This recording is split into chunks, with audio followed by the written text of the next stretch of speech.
Oh, there we go. Oh, is that a We picture are from? Go ahead. we are live. Yeah, What were you gonna ask? live on What's the that internet. picture? There you go. Oh, wow. That picture that you chose for the background, is that from the top of your building, Robert? It is. All right, I've got to put I got to mute myself on the Yep. on the other screen. There's Okay. like a good 3 or 4 second delay. Okay, cool. Yep. So, we're good to go with that. Everyone's on. Hello Internet. We are paragliding live today. Paragliding Talk Live. If you want to check out the website, check out paraglidingtalk.com. You can see the upcoming shows. Today we have Kyle O'Gee, and he's down in Mississippi. Glee. Yeah, and he's down in Mississippi, right? Louisiana. Louisiana. So I get them all, I mix them all up. So that's fine. That's close enough for me. Close enough. Very close. Yeah. We say everything east of Yuma is the East Coast, so. Yeah. So here we are. And this is episode 2.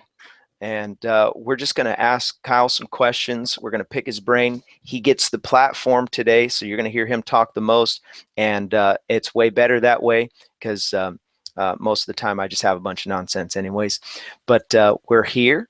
Today, we want to talk about paragliding because we're all absolutely obsessed with flying.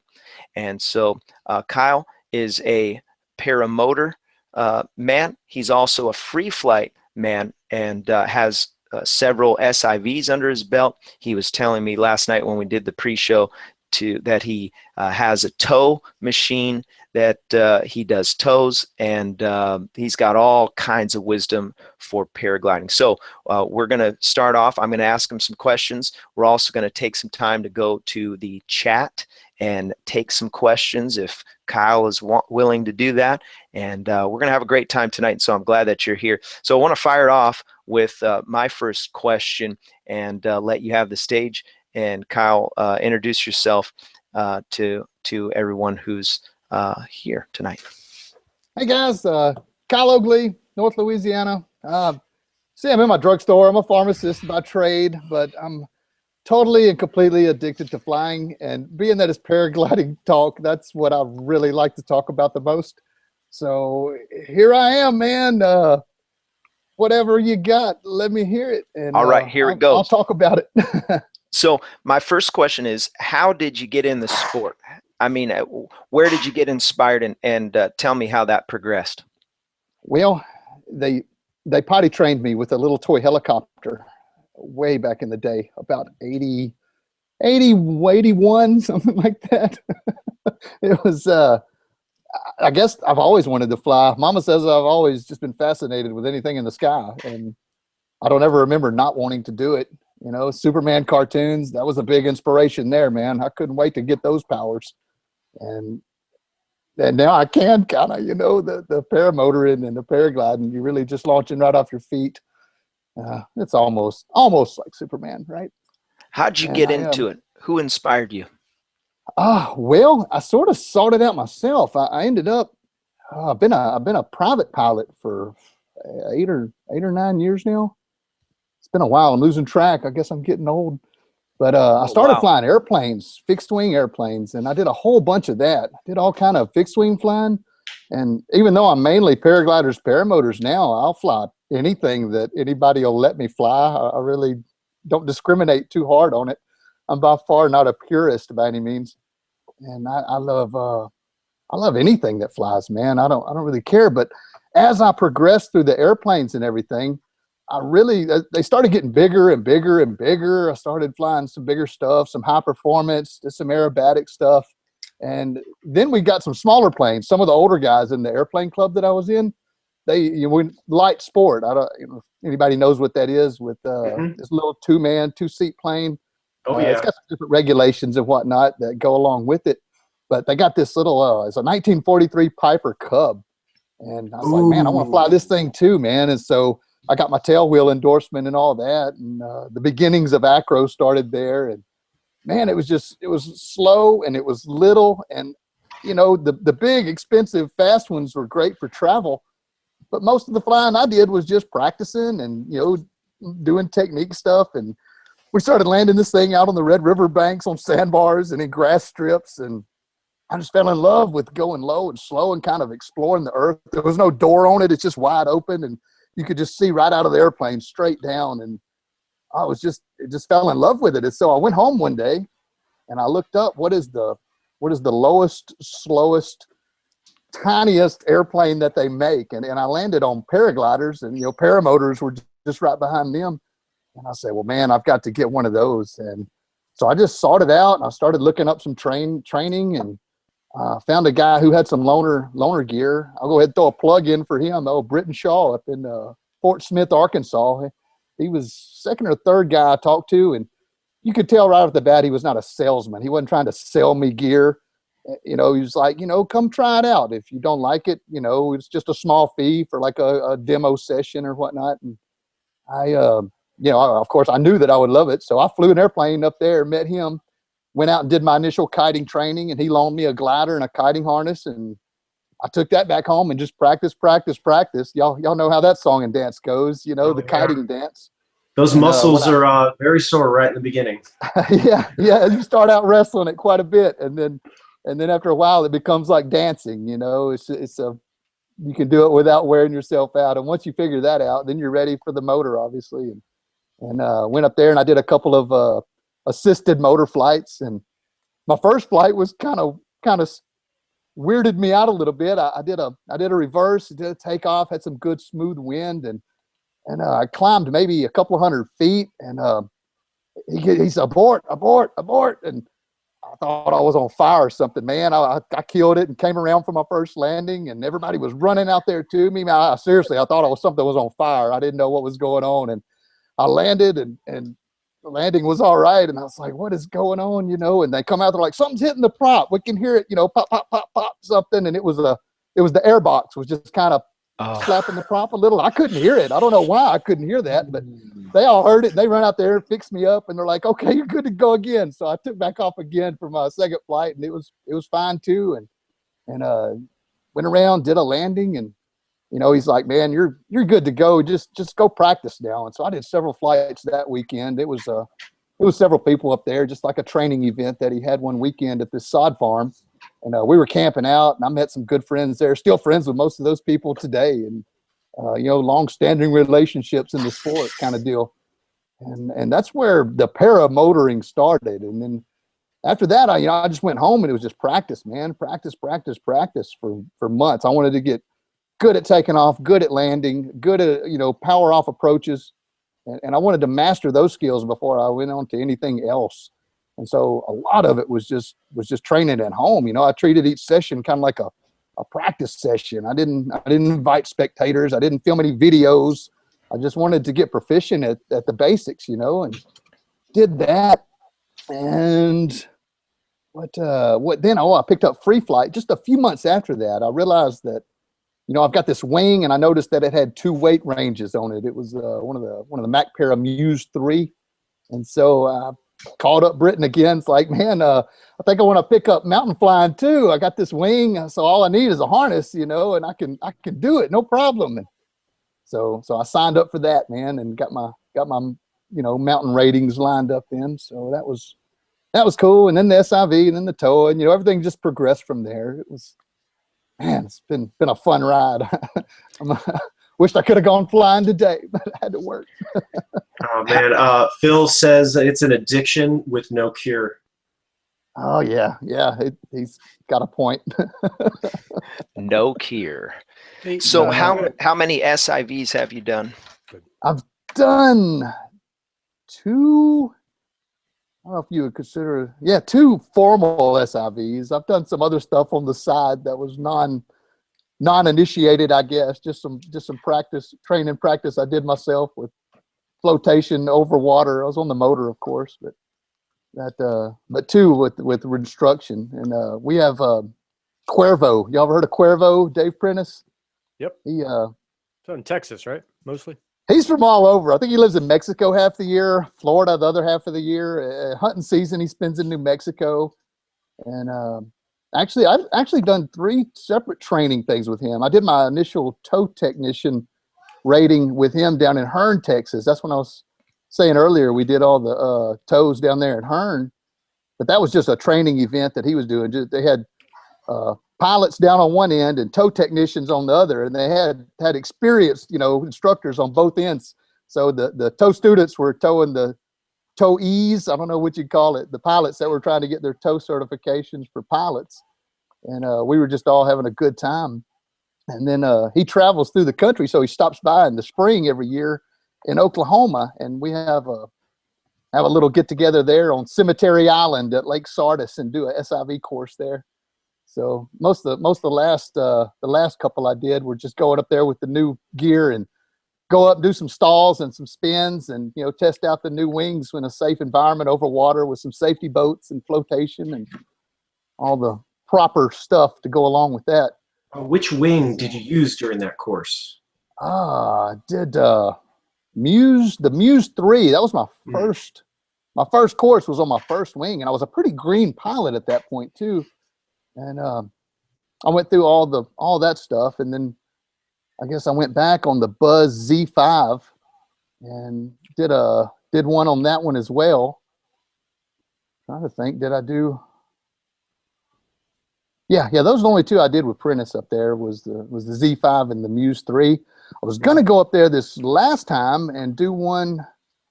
I think I had a Colt 2 demo from Dudek, and I was gonna do a SIV on it just to go up there and do some stalls and spins over the water and everything and get a feel for that wing. But I ended up not buying it. I got the Delta 3 now is what I'm using for free flight, and I'm ready to go do. I'm ready to go do a SIV on it and work out my big kinks on it and everything. Hey, that's my local airport. I can see Spring Hill down there. Nice. Okay. I think that's your video there. Yeah, that's what I'm seeing. Fun stuff. Nick, was that my big climb? That was my big climb, right? Look at when that. I went up to 14,000 feet. Is that what that video is? I believe so. Okay. Yeah. Yeah, you got the oxygen there. What were you going to ask? Okay, yeah, that was it. I was going to ask Kyle, what drove going to that first SIV? Did you have an experience when you were flying that scared you, or did you just hear everybody around you talking about it? No, it was just recommendation. Everybody that's done one said that's what you need to do, and I can't agree more. It's a beautiful bit of training. It was great, and just being in that safe environment, over the water with the safety boats and somebody in your ear telling you what to do. And just as an example, the first stall I ever did, the first full stall I ever did, it was on that Muse 3. And I did this huge stall. And when I went to open the wing back up and check it out, I looked up and I thought, man, I've never seen a Corvette that big. And all of a sudden, man, I'm wound up into this huge 3G spin, and the wing is just in a knot on one side. It was like, I'm peeled back, got my eyes sucking back in my head. And luckily, I had some experience with high G maneuvers with the airplanes, so I didn't overreact. But you've never experienced high G stuff before, everything kind of goes haywire. You get these feelings you've never felt and whatnot. And so I'm reaching up, trying to fish out the Stabilo line, and about 3 rotations, I hear on the radio, he's like, full stall it again. And so I gave up on the fishing expedition and did another full stall while I was going into this, while I was already in the spiral, and came out of that. And when I came out of it, I had this huge chute, and it popped over me. I had a big frontal, and I fell through the lines, and then poof, it opened up and everything was flying. And I was just like, man, you can't buy this kind of experience. This is great. And so then I did another one immediately, and it went, man. I knew that, stalls are really not that scary, even on a paraglider. And even with that happening, I was really glad it happened there and not in the wild, so to speak. And when it hits you out of nowhere, Robert recently had an experience, and I saw this video. Yes, it scared the poop out of him. Yeah, you need SIV, Robert. I recommend you find some of that stuff and get you some, man. He, Kyle shared with me that he was flying. I'm not sure exactly where you said you were mountain flying, but Santa Croce went flying by you and yelled out your name, Kylo. Yeah, that was like one of the high points. We were at Point of the Mountain, and I knew it was Chris because he was on the Project Airtime wing. He was giving the crippled people rides, and I was like, man, that is cool right there. And you're just on that ridge out there on the south side. And it was a morning flight, and I was testing out that Delta 3. That was my first flight on the Delta 3. I bought it in Colorado, and then went and saw the eclipse, and went around to Utah there in August, and I went out there and did I guess he saw me. It was high winds down there, and everybody was kind of struggling at the edge of the mountain. And I thought, no, I'm going to do what I do. And so I went down the hill a little piece where it was less wind, and did my launch down at the bottom, not at the bottom, just, 30, 40 feet from the top. Did a good launch. And it was one of those that, I don't know if anybody's seen that Kriegel video where it just snatched him up and he turned around and went flying. It was kind of like that.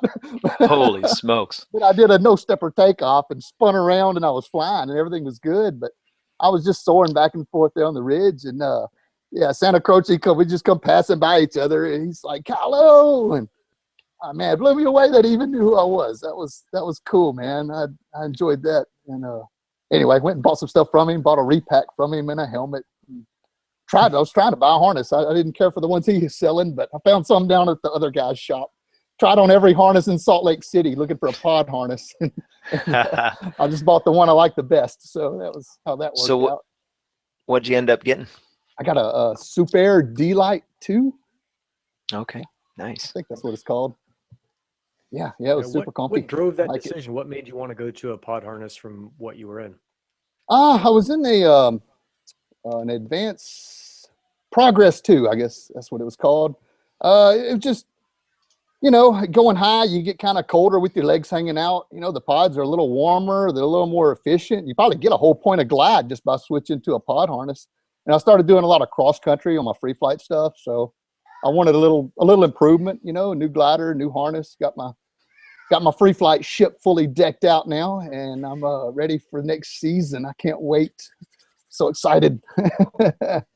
And then I got home and I took it up on a good rowdy thermal day and tried it out in some rodeo air like what Robert had. It was pretty good too. And I managed to keep the glider open the whole time, but I actually bought the glider a little bit big. I really wanted to ballast up. I didn't have any ballast with me that day, so I went up a little less loaded than I really would have liked to have been. And with a bigger wing, you can actually get more lift, but on a real punchy day, having a heavier loaded wing is going to be more better. So you don't get the as many collapses or whatnot. But like I say, once you get to a certain point where you can kind of hold the thing open and collapses, you sort of feel them coming, and you can put in the preventative measures. Most of the time, every now and then one catches you, but a little off guard. Almost all the bad incidents I hear about is because somebody's distracted fiddling with their GPS or looking off at the birds or something. But if you stay on your game and you stay on the controls, it's not rocket science to keep them open. You goes forward, you grab it. If it goes back, you let it fly. So Nick Hawks and myself are both completely hooked on free flight stuff. Tell me your most epic free flight day. Oh man, boy, that's I don't know if that would be the longest or probably they keep adding up. The first time I ever caught a thermal, it was in my infancy of free flight, and I launched off the mountain. And it was a pretty mild day. They weren't booming or anything. It was real mild of a day, but I didn't even have a Vario, and I saw some buzzards. And so I had plenty of altitude to get to the LZ, and I started chasing these buzzards, and I did a circle, and I turned around, and I was above the launch, and it's like, oh my gosh, I climbed, and I don't even have a motor on. How exciting is this? And it was probably a 10-minute flight, and it was just, I landed, I was just like, I'm in love with this. I got to get some more of that. That was fun. I enjoyed it. And then, it was a little while later, I went off the mountain and climbed just straight up to 7,000 or 8,000 feet. And then I came down, and then I climbed up again, and I spent I think 2 hours just climbing up and down and just playing in front of the mountain and, riding thermals at wheel and hopping from thermal to thermal. And, at that point, that was the most epic flight. And then, boy, I went down to Colombia, January of this year, and man, 10 days, every day. It was just such an adventure. You never knew where you were going to land. Barely speak any Spanish, so that was fun. You were hitchhiking after you landed and everything, and sounds scary, but it was pretty great. I enjoyed every bit of that. I had probably my longest free flight down there in Colombia, and there's no wind down there. It's in a bowl. The whole valley where we're at, the Cauca River Valley, is just in this bowl, and so the winds don't pick up until late in the day. They'll come in off the Pacific sometimes, but from the morning till afternoon, there's almost no wind. So the thermals are all like 100% uniform all the way up to base. And you just go out and go back and go north, you go south. It's just wide open, man. And there's no headwind to fight. So, oh, look, a storm. You just fly over here away from it. The storms hardly move. That was just like being in a paragliding Disneyland there. Not to mention there's 80 other people in the sky with you. So you can see where the thermals are. If there's, a few gliders circling over here, a few gliders over there, and you just go to where you want. And it was a trip, man. That was pretty cool. I enjoyed that, and had some good ones here locally, man. It was fun here locally too. Just, I don't know if there's a most epic. There's just, hey, look, there's some Columbia stuff right there. Check that out. Yeah. Hey, question for you: when you're practicing to get better, do you have a specific method for, like, hey, on Mondays I do this, or when I have this wind I do X, or on this day, or I'm trying to get 3 days of flying for every day of kiting? Is there a method that you think of as you go through and progress, or you just getting after it as hard as you can whenever the opportunity arises?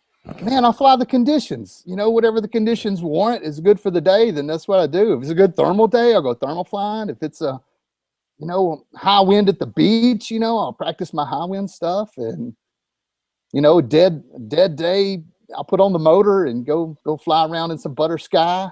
That's, whatever the conditions are, kind of how I want to fly. Like that day I climbed up to 14,000 feet. I looked at the weather and saw that there was almost no wind up there.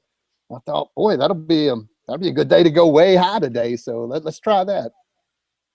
Really enjoyed that too. When you think about what's coming next for you over the next year or two, is there any specific project or kind of task? I'm fixing to build a paramotor. This thing that I haven't done before. Anything like that? Yeah. Paramotor construction. I'm gonna try to piece one together from scratch and see what I can do. Well, not all from scratch. I'm gonna buy the motor but like the frame and put it all together myself. My machining and welding and gluing. I don't know. I'll probably glue part of it together. That should be exciting. We have a friend here.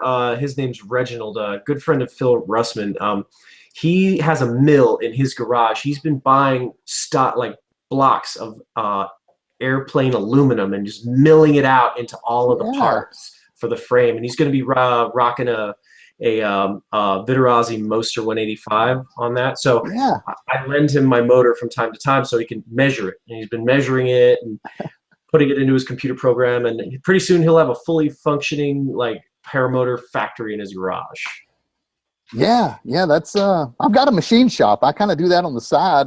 It started with gunsmithing. I do a lot of gunsmithing, and this was long before the flying came along. But once you learn how to measure and cut and weld and all these things, it's just kind of the same thing but something else. So the skills kind of translate over, just like paramotoring and paragliding.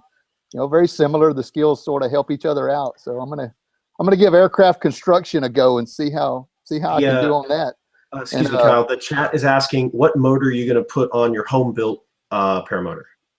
I've got a Vittorazzi 180 Moster 185 Plus, and it's actually in the back of a guy's truck over in Shreveport. I just got to make some time to go get it. It's there now. I was texting him this morning, and he said, "You didn't want it yesterday, did you?" Because he knew I was off work. He said his phone took a crap on him. So it's like, no, man, I almost texted you, but I had some other things I had to attend to, and that was cool. He said he's got it locked up for me, so maybe this weekend I'll pick it up. All Things Flying is asking, When you go free flying with your Hadron XX, is it good, bad, scary? I don't think I've ever free flown the XX. I've got a regular Hadron that I actually did a lot of free flying on it when I was wing shopping and trying out different gliders. There was a couple of spots in there when I didn't have a proper free flight wing, but the conditions were good and my friends were out playing, so I couldn't just not go. So I had to take the motor wing out and try to keep up with them. And it became apparent I needed a real glider for, they were going up and I was going down. I was just like, man, I got to upgrade. I want to go up too. Hey, Andre's on. Andre Bandera. That's cool, man. Asking questions. He wants to know, Kyle, are you thinking about building an electric paramotor? Is that on the roadmap for you? No. I like burning gasoline. I'm a man of simple taste. Yeah. You ever seen one of them batteries explode? Yeah, they're rough. You should YouTube that. If you ever seen one of those things explode, there ain't no way you're going to want to be flying with a bunch of them on your back. I promise you. I've only seen one electric paramotor. I think it's called the Sunny motor. That it's made out of RC plane parts, and it gives you a good 20 minutes of flight with the battery design that the guy has laid out, and he uses solar panels to charge it, but still you're not getting much flight time compared to hours with a motor.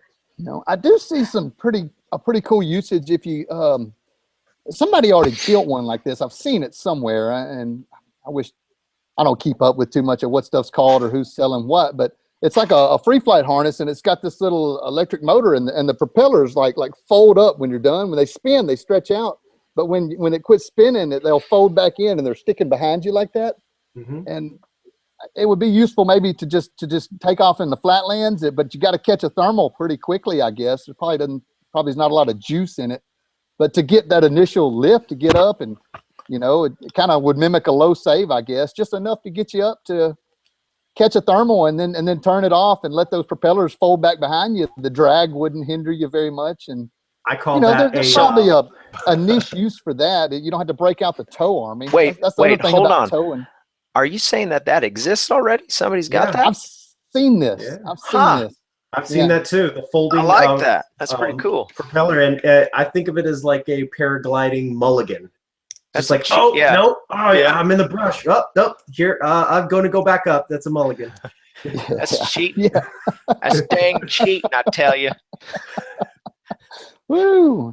The U.S. USPA actually has a spot on the form, whether it's a motor launch. You can launch with a motor and kill it, and the flight from the time you kill the motor counts as a free flight time. But you can do a motor launch free flight. It's on the little form. I saw it. It's cheating too. That's cheating. Obviously, this guy's not a flatlander. Yeah. Yep. We take what we can get around here, man. Biggest thing we got is a levee around creek or something. Tell us about your tow and some of your experience with the tows. You shared some with me, so I already kind of know, and I knew this was going to be a highlight of the show. So share that with us. Towing's great, man. I'm a fan of it. It has a very, very useful spot in the world of free flighting because you don't have to have a mountain. You just carry it with you. And I built a tow machine. Just like I say, I got a machine shop and a welder. So I went down to the junkyard and got a bunch of stuff. I went down to the Harbor Freight, picked up a motor, and ordered some chain off Amazon.com, and I pieced together a tow motor. And it works most of the time. I think it's currently broke down. We broke it a couple weeks ago at the para party, and chain kept hopping the sprocket, so I need to put a chain tensioner on there. Are you sure that you weren't loaded up with turkey from Thanksgiving and then burnt out the motor? Yeah, I'm pretty sure. But it probably pulled the last 50 miles of line scot-free, so I can't really complain too much. Even if it is a homemade rig, it looks like a angry gorilla. It does work most of the time. So you shared with me that you probably need more than just two people to operate this thing, and yet you're able to make it happen with just two of you guys. my cousin. I got a cousin, and I trained him just as a personal assistant because you got to have at minimum 2 people, and it's not safe by any means. Towing has its dangers, and it's the more people you have, the better and the safer it's going to be. But I trained my cousin how to operate it and what to look for, and he's a pilot too. He's actually got solo flight. And this is a few years ago when I actually showed him what to do. So he's older now and wiser and more experienced. But just me and him will go out there sometimes, and I'll slip him some cash if he'll meet me at the airport and pull me up a time or two. And he, we've got a system worked out where when I call on the radio, I'm ready to go.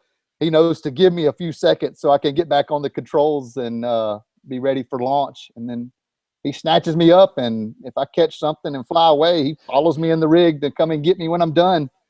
And so we make a day out of it every now and then. But we usually save that for if it's just a good day and there's nobody else around. I really don't like to do it that way. I would prefer to have, safety observers around and other people on the radio and, retrieve drivers, I like company. I like to fly with people and friends. It's lonely sometimes, but when you're an addict, you got to take what you can get sometimes. That's how it goes around here. Where's your favorite place to fly, either with a motor or without a motor? What's your where the air is good? Place? Yeah, anywhere. I had a feeling that was gonna be your answer. I don't have a motor yet. Each place has its merits. There's the mountains they're always going to have a place in my heart. Even before I was a pilot, I liked going to the mountains to go camping and hiking and riding ATVs and things. I just love to be up there, high elevation. I really enjoyed it. And I say mountains, they're kind of like molehills compared to what you guys have out there out west.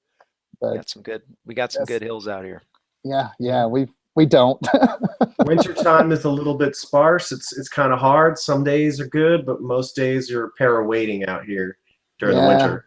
Yeah. The chat is asking, how was your first tandem flight, Kyle? Oh, it was fun. No problem. A little wibble wobbly on the takeoff, but that's all right. I've handled it just fine. I've had some wibble wobble in the past. It was actually my cousin, the guy who was operating the tow for me. I promised him if I could borrow some stuff, I'd give him a ride. So that's that big 42-meter wing that you were piloting. Yeah, that is a monster. Yeah, that was my first time to launch it too. So I was trying to fill out the wing at the same time. I was trying to figure out, a tandem ride.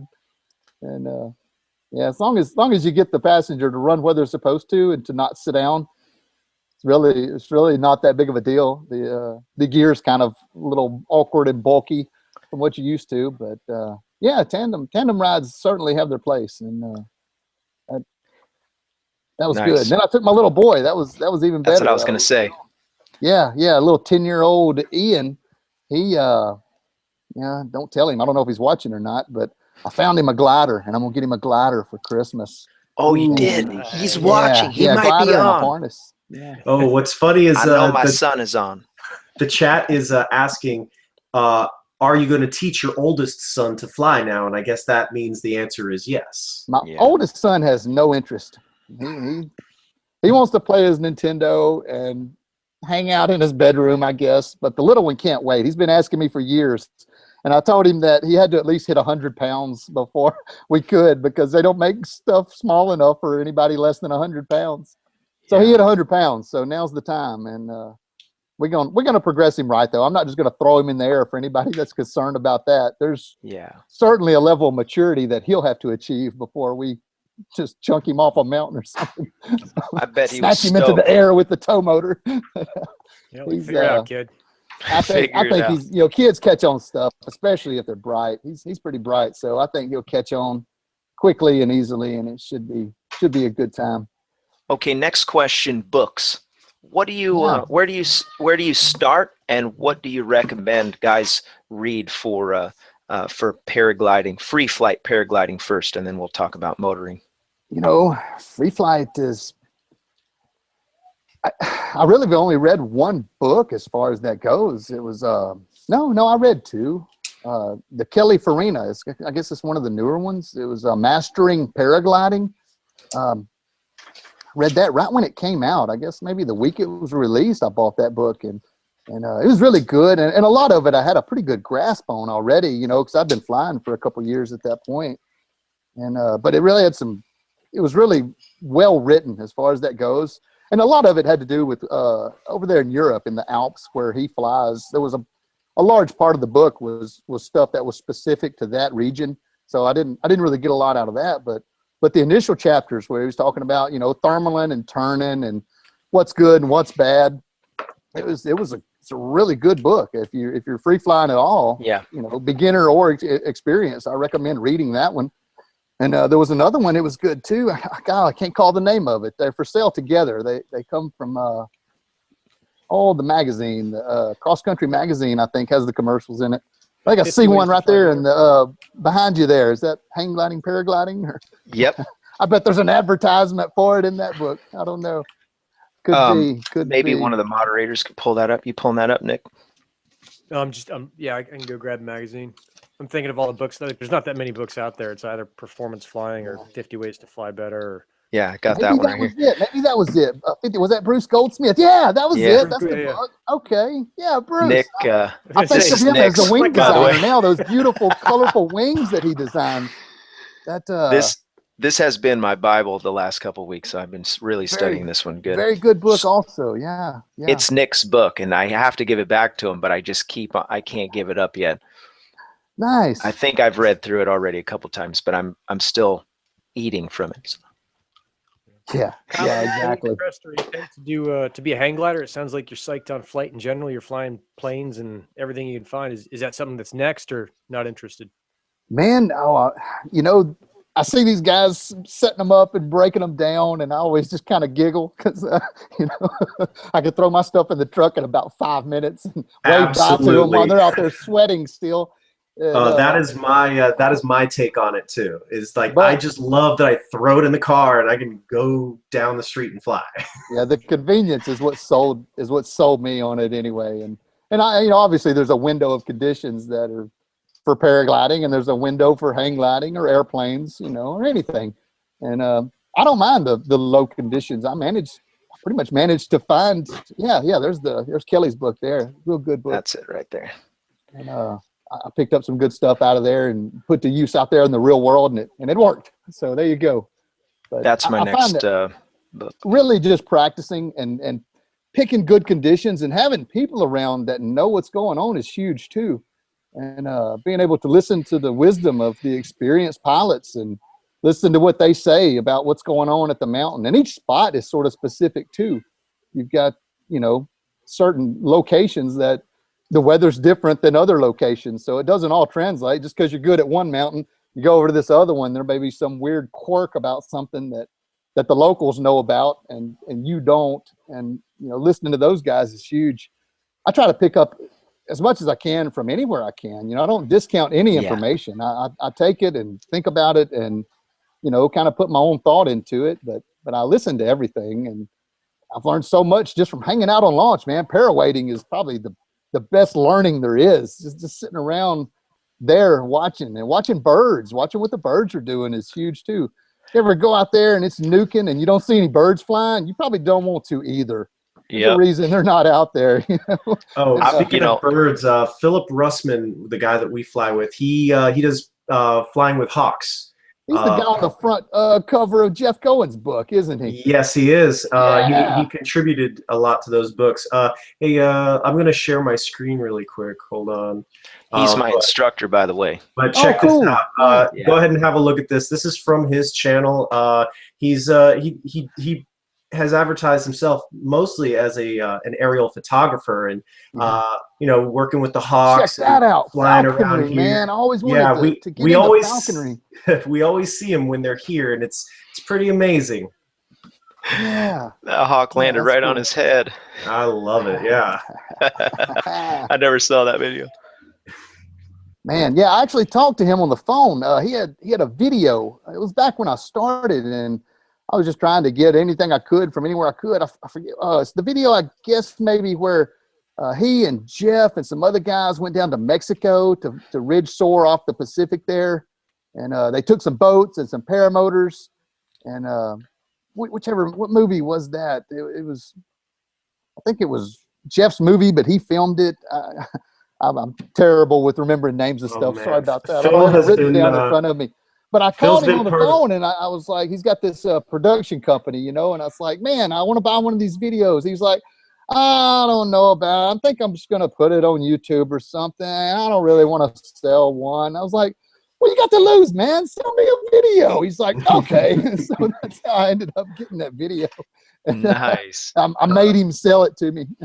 Well, you got, maybe if you can, maybe what you got to do one of these days is pressure him for the one that he's been holding on to for a long time, where he actually flies the entire length of the Panama Canal. Oh, wow. Yeah. He's sitting on one? Come on, Phil. Get off of it, man. Phil's a champ, man. A lot of people don't know, but he was in Hollywood for a long time as an editor for Warner Brothers. So he's got some really good editing skills. Every once in a while, you can tell the quality was top notch on that production that I watched, from years back. You can really tell. And especially if you start doing stuff yourself, editing yourself, that's you start noticing things. Yeah. And that's exactly right, man. Pretty neat. Yeah, I'm really enjoying the editing aspect of the videos, throwing extra things in there and learning, oh, what's this little button do? What's that do? Kind of fun. Yeah.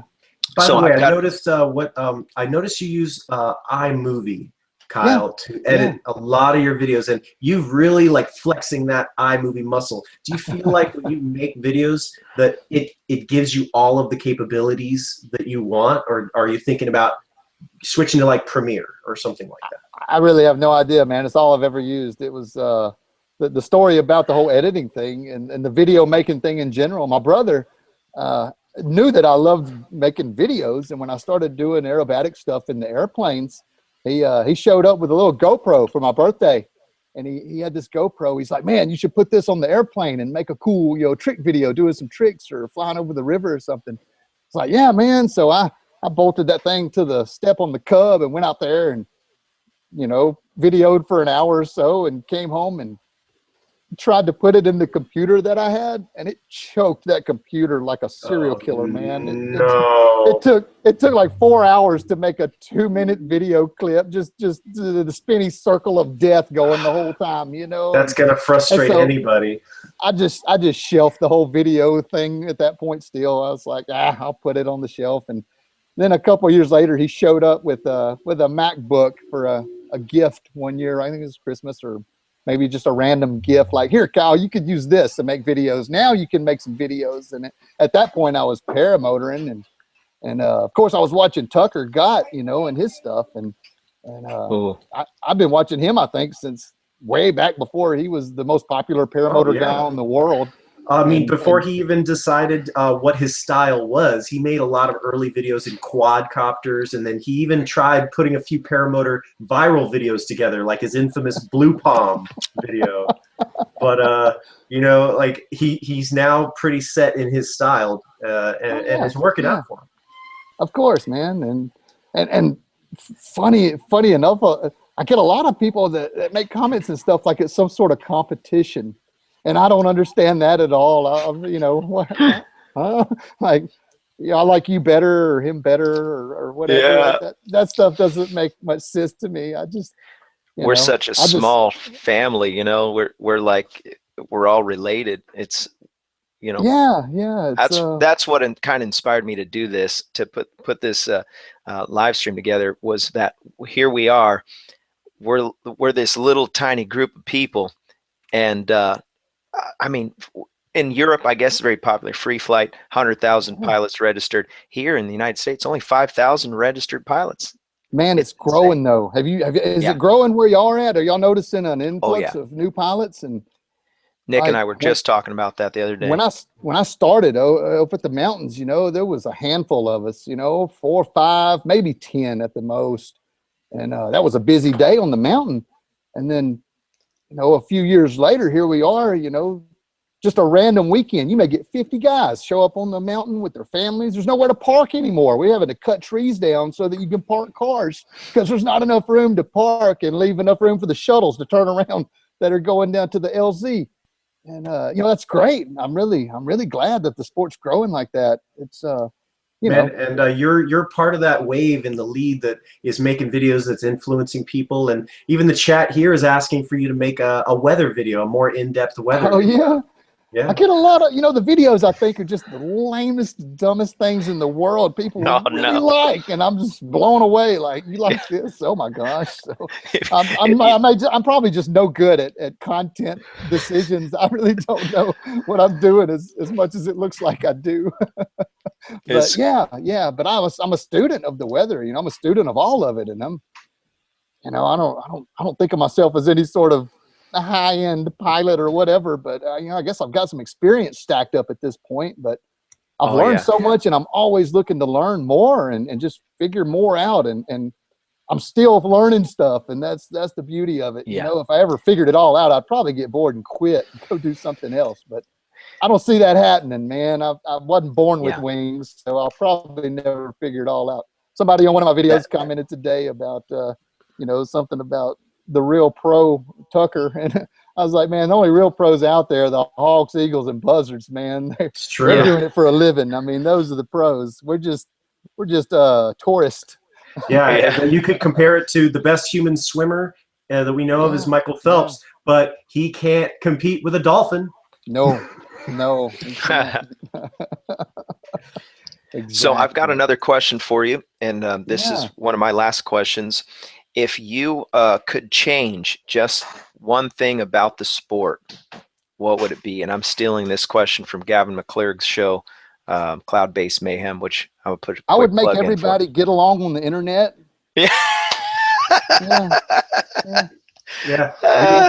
It's such a negative thing when you get on there and everybody's bashing everybody else's stuff and trolls. I guess y'all might have noticed I started offering some training recently, and I don't want to be a dealer though. I really don't want to get branded. I just want to offer the training and stay out of the whole gear debate. It's most of your modern gear is pretty good. There's always going to be something here and there that's breaking on everything. But NCPPG Pilot in the chat says, "Amen, that brother." It's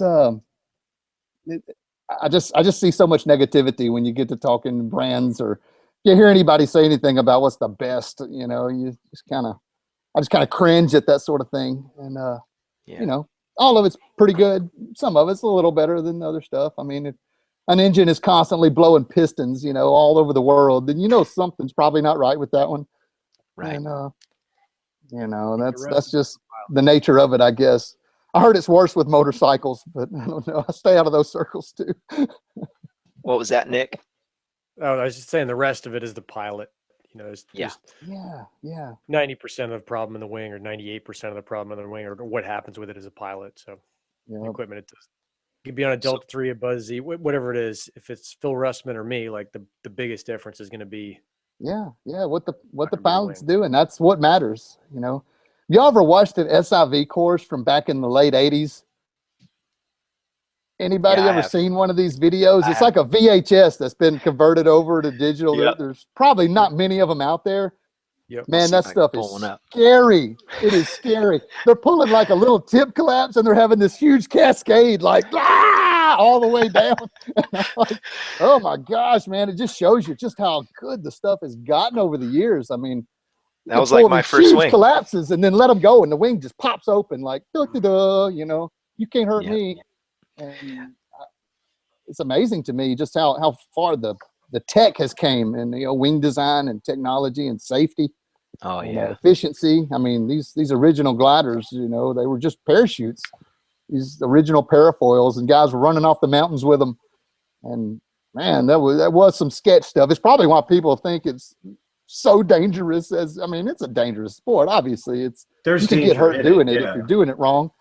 And but those guys back in the day, they could be doing it right and get hurt. Right.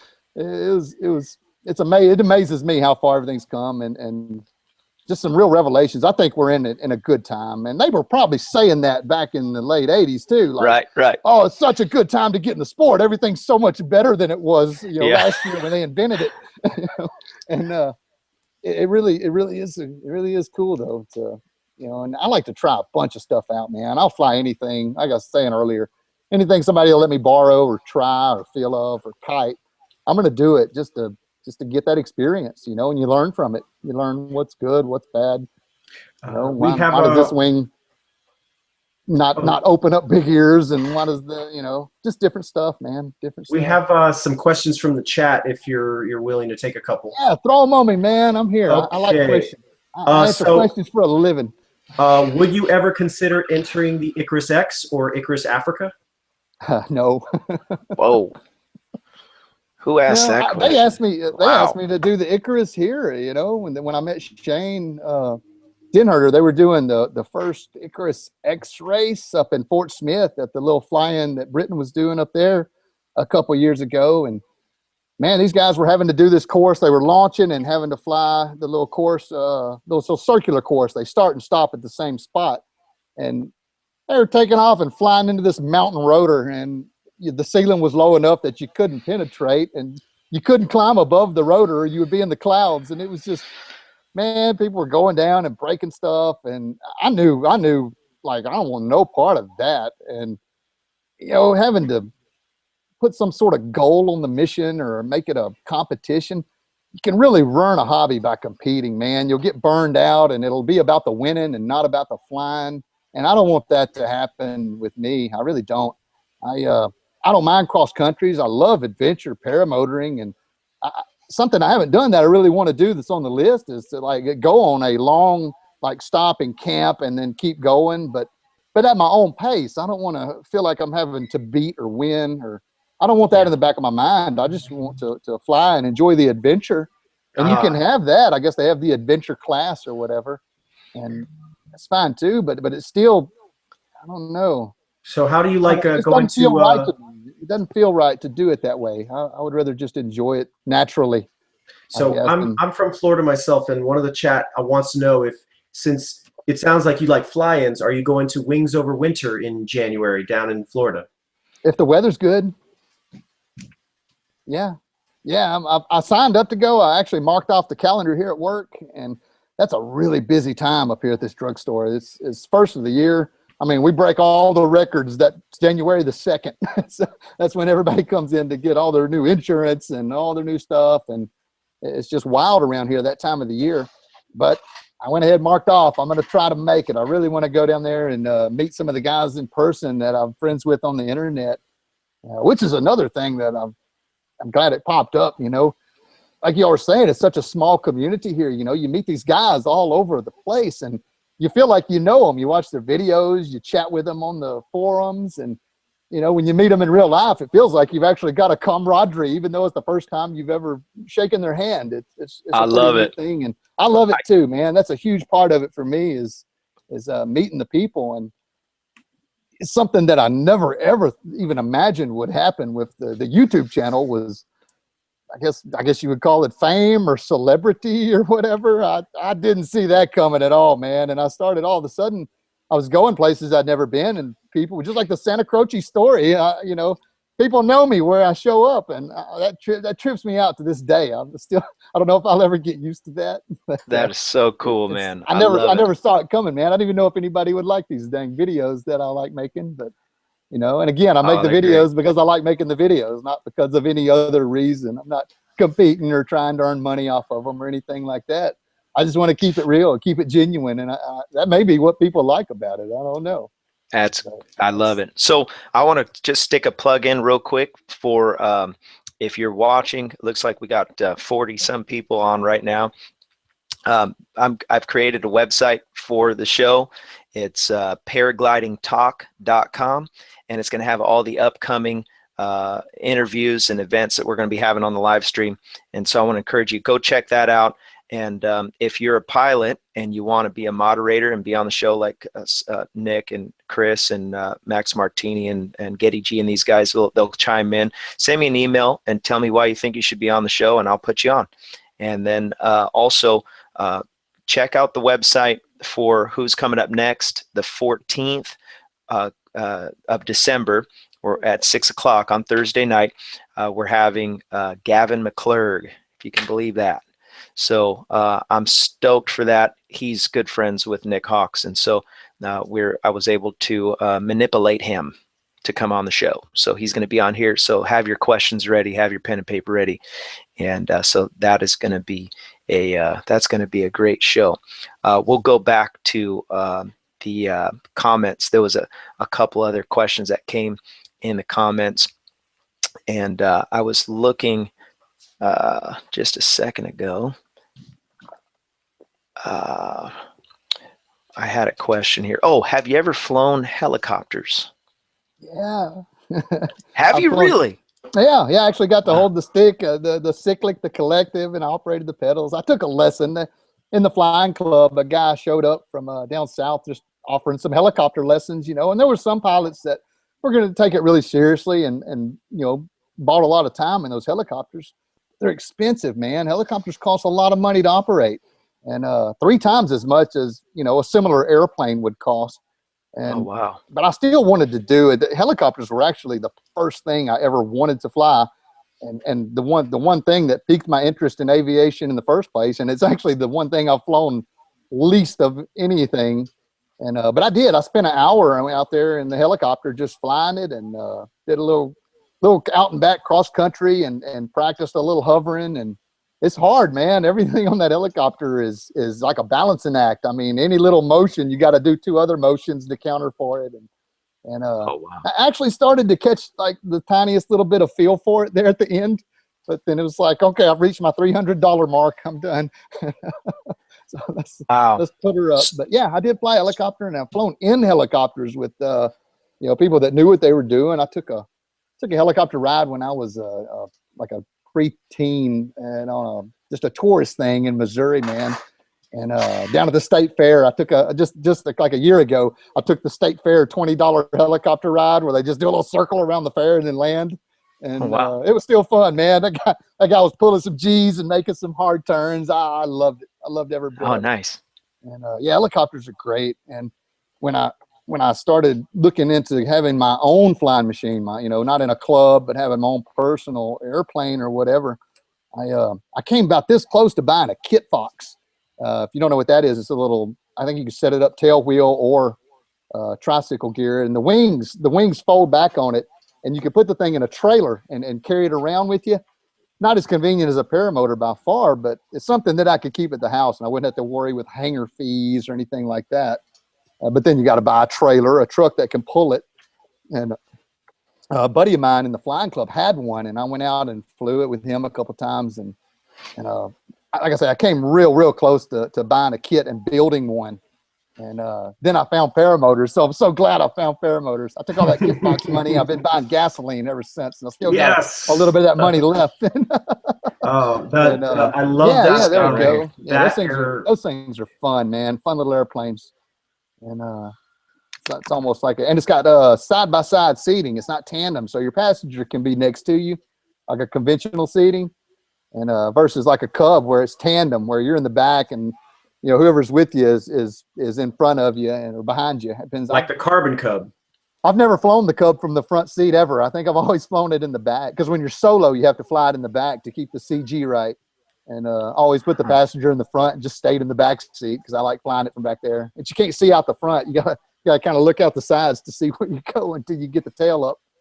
And but yeah, I came real close to buying one of those. And but I wanted something I could keep at the house, and so it was, and to fly it from the house, it boiled down to a helicopter, a rocket, or a paramotor. And so I picked the lesser of the 3. You say a rocket? Yeah, I could fly a rocket from the house. Didn't want to. But it was an option. I weighed all my options, man. But I don't have enough room to actually get a conventional airplane in or out safely. I've got power lines and trees, and I got maybe 1,000 feet between the trees, which is, I mean, you could build something that could get out, but it would be sketch every time, you know, and I really didn't want to deal with that. Safety first, right? And that's right. As wild as I seem, I actually do give safety quite a bit of thought into any sort of flight that I do. As off the cuff as they seem, I'm always thinking from the time I lift off to the time I touch down. I'm thinking ahead. What's next? Yeah. Where am I fixing to land? Always be looking where I'm fixing to land. And it's especially important with free flight. And I do a lot more free flying than what people know because I don't video my free flights.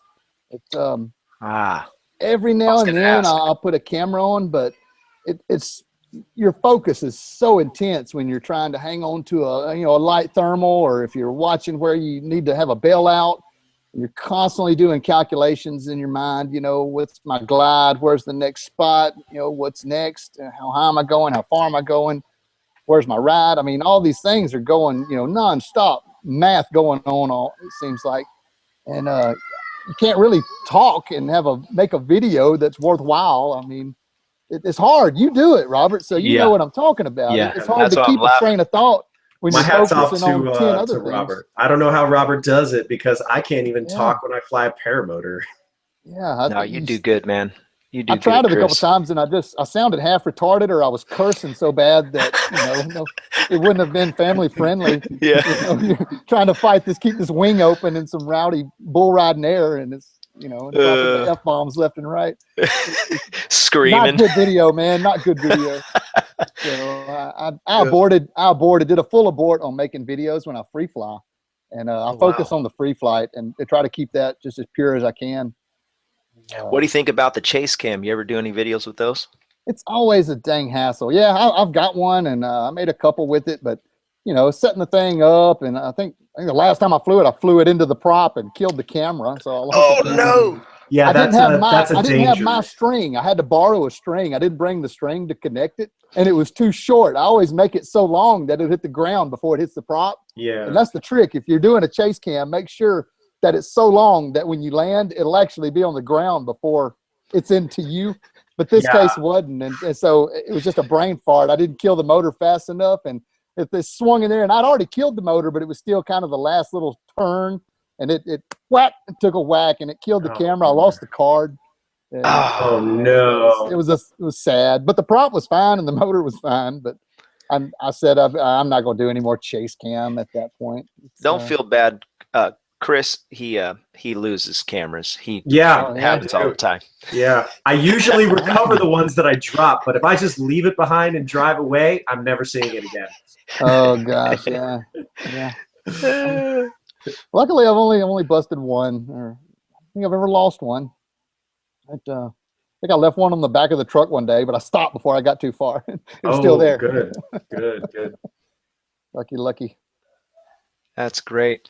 Well, I'm loving the show. I think that let's keep this rolling.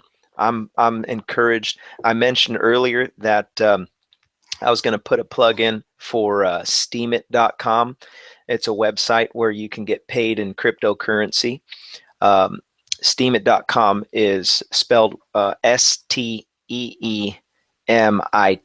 Steemit.com. I'll just pull it up right now while we're chatting.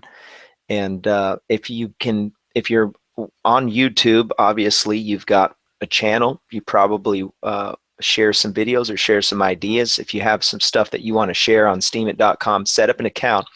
And it's interesting that you post, and instead of likes, people give you cryptocurrency. And if you've paid any attention to cryptocurrency lately, people are getting paid a fortune to have fake money. I don't even know how it all works, but my account's making some money now. I haven't got paid from YouTube at all, but eventually I would like to monetize and make it something that I can buy gear with or whatever. But steemit.com's been off the hook, so check that out. You'll have to wait a day or two to get your account validated, and look me up. I'm Captain Obvious on there. So anyways, it's pretty fun. You get paid for your comments. So if you comment and you say something funny on somebody else's post, they can like your comment. However, if they're laughing, they'll comment and just give you a couple bucks, and it's hilarious. So even your comments can get paid. And I want to encourage you to check that out. A lot of fun. As far as the show goes, we can go all night if you want. I have no problem with that. I don't want to shut it down ever. Last time we went for 2 hours. We've been on for 1 hour right now, and I know you're still at work. I'm good, man. Okay, good. I just wanted to keep that door open. I'm going to use the restroom real quick, and Chris will. And you can see the questions there, Kyle, on your other computer. Yeah, here, let's see. Feel free to bat those. I'll be right back. What we got here? I went back up to the top. Let's see what we're looking at as far as questions go. Oh, Delta Paramotor guy. I thought that video was funny. Hi. Weak lines. Hey, what's up, boss? Hey, what's your name? My name is Brighton. Brighton, how old are you? Are you the 13-year-old? No, I'm 10. And Oh, my you're name the is 10-year-old. my name is Brighton. Brighton, you little rat. What are you doing on your dad's? Hi, Nick. Brighton's ended up in a couple of my videos. I free fly sometimes with Robert, and these guys are scurrying around trying to catch lizards in Blossom. Hi, Chris. Are the lizards poisonous in California? No. I don't Neither think so. are they in Louisiana. We do have some venomous creatures around here. Rattlesnakes, copperheads, water moccasins. What the heck? You take over the show. Yeah, look at there. Look at there. This kid's over here talking to you guys playing a video game. You don't even know. In-depth weather video.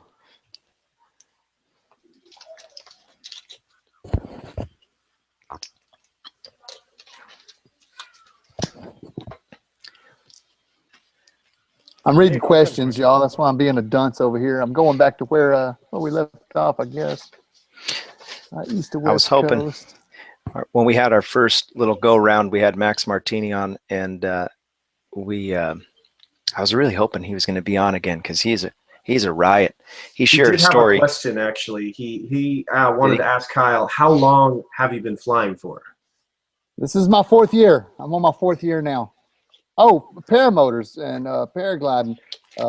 Flying, though, 8. This is 8, coming up on 9 years of flying, airplanes and whatever. And probably if I was to get another aircraft at this point, I think it would be a Delta Wing weight shift trike. It's like a hang glider with a motor. Yep. Those things look like they could be somewhat convenient as far as hauling around, and they'll with pontoons for water landings or without. I don't care for water, man. Water seems to kill a lot of people. So right. I mean, as hard as the dirt is, you're not going to drown when you hit it, at least. And, I don't know.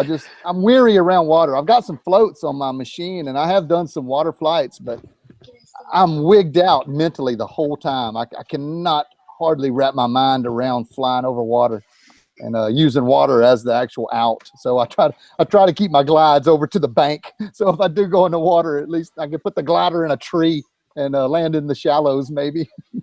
Yeah. That brings up like a common theme in paragliding and I'm sure paramotoring as well, and flying in general, is just how you deal with fear. A lot of folks do it different ways, but it's a part of the sport, is getting kind of scared out of your brain. Yeah, man, I find that just breathing and focusing on the task at hand is good. I haven't had a lot of, I've had some startling moments, I guess, big air, having collapses or something like that at first. The first time you fly through your own wake, it makes your butthole pucker up and you don't know what was that? Am I going to die? But after a while, you kind of giggle at, oh, I just had a 50%er. Ha, ha, ha, ha. It's, I guess the bump tolerance. But what's actually really dangerous, is when you make a bad decision. And if you make a bad decision and go up in something you shouldn't, that sort of thing, it's almost not a fear, but like a kicking my own butt kind of feeling for, why did you make that bad decision? You got to learn from this and don't do this again. And have you done another tip drag since the last time that you went and did a tip drag, your second one during the Endless Foot Drag Festival? Yeah, broke a prop. Have you had the bravery to talk about what Nick is trying to say? Were you able to come back and try that trick again? No, I aborted that trick, man. It's just not worth the risk, in my opinion. It was, cost me $400 for a new prop, which I still got the old one and I could fix it. So I got a spare basically.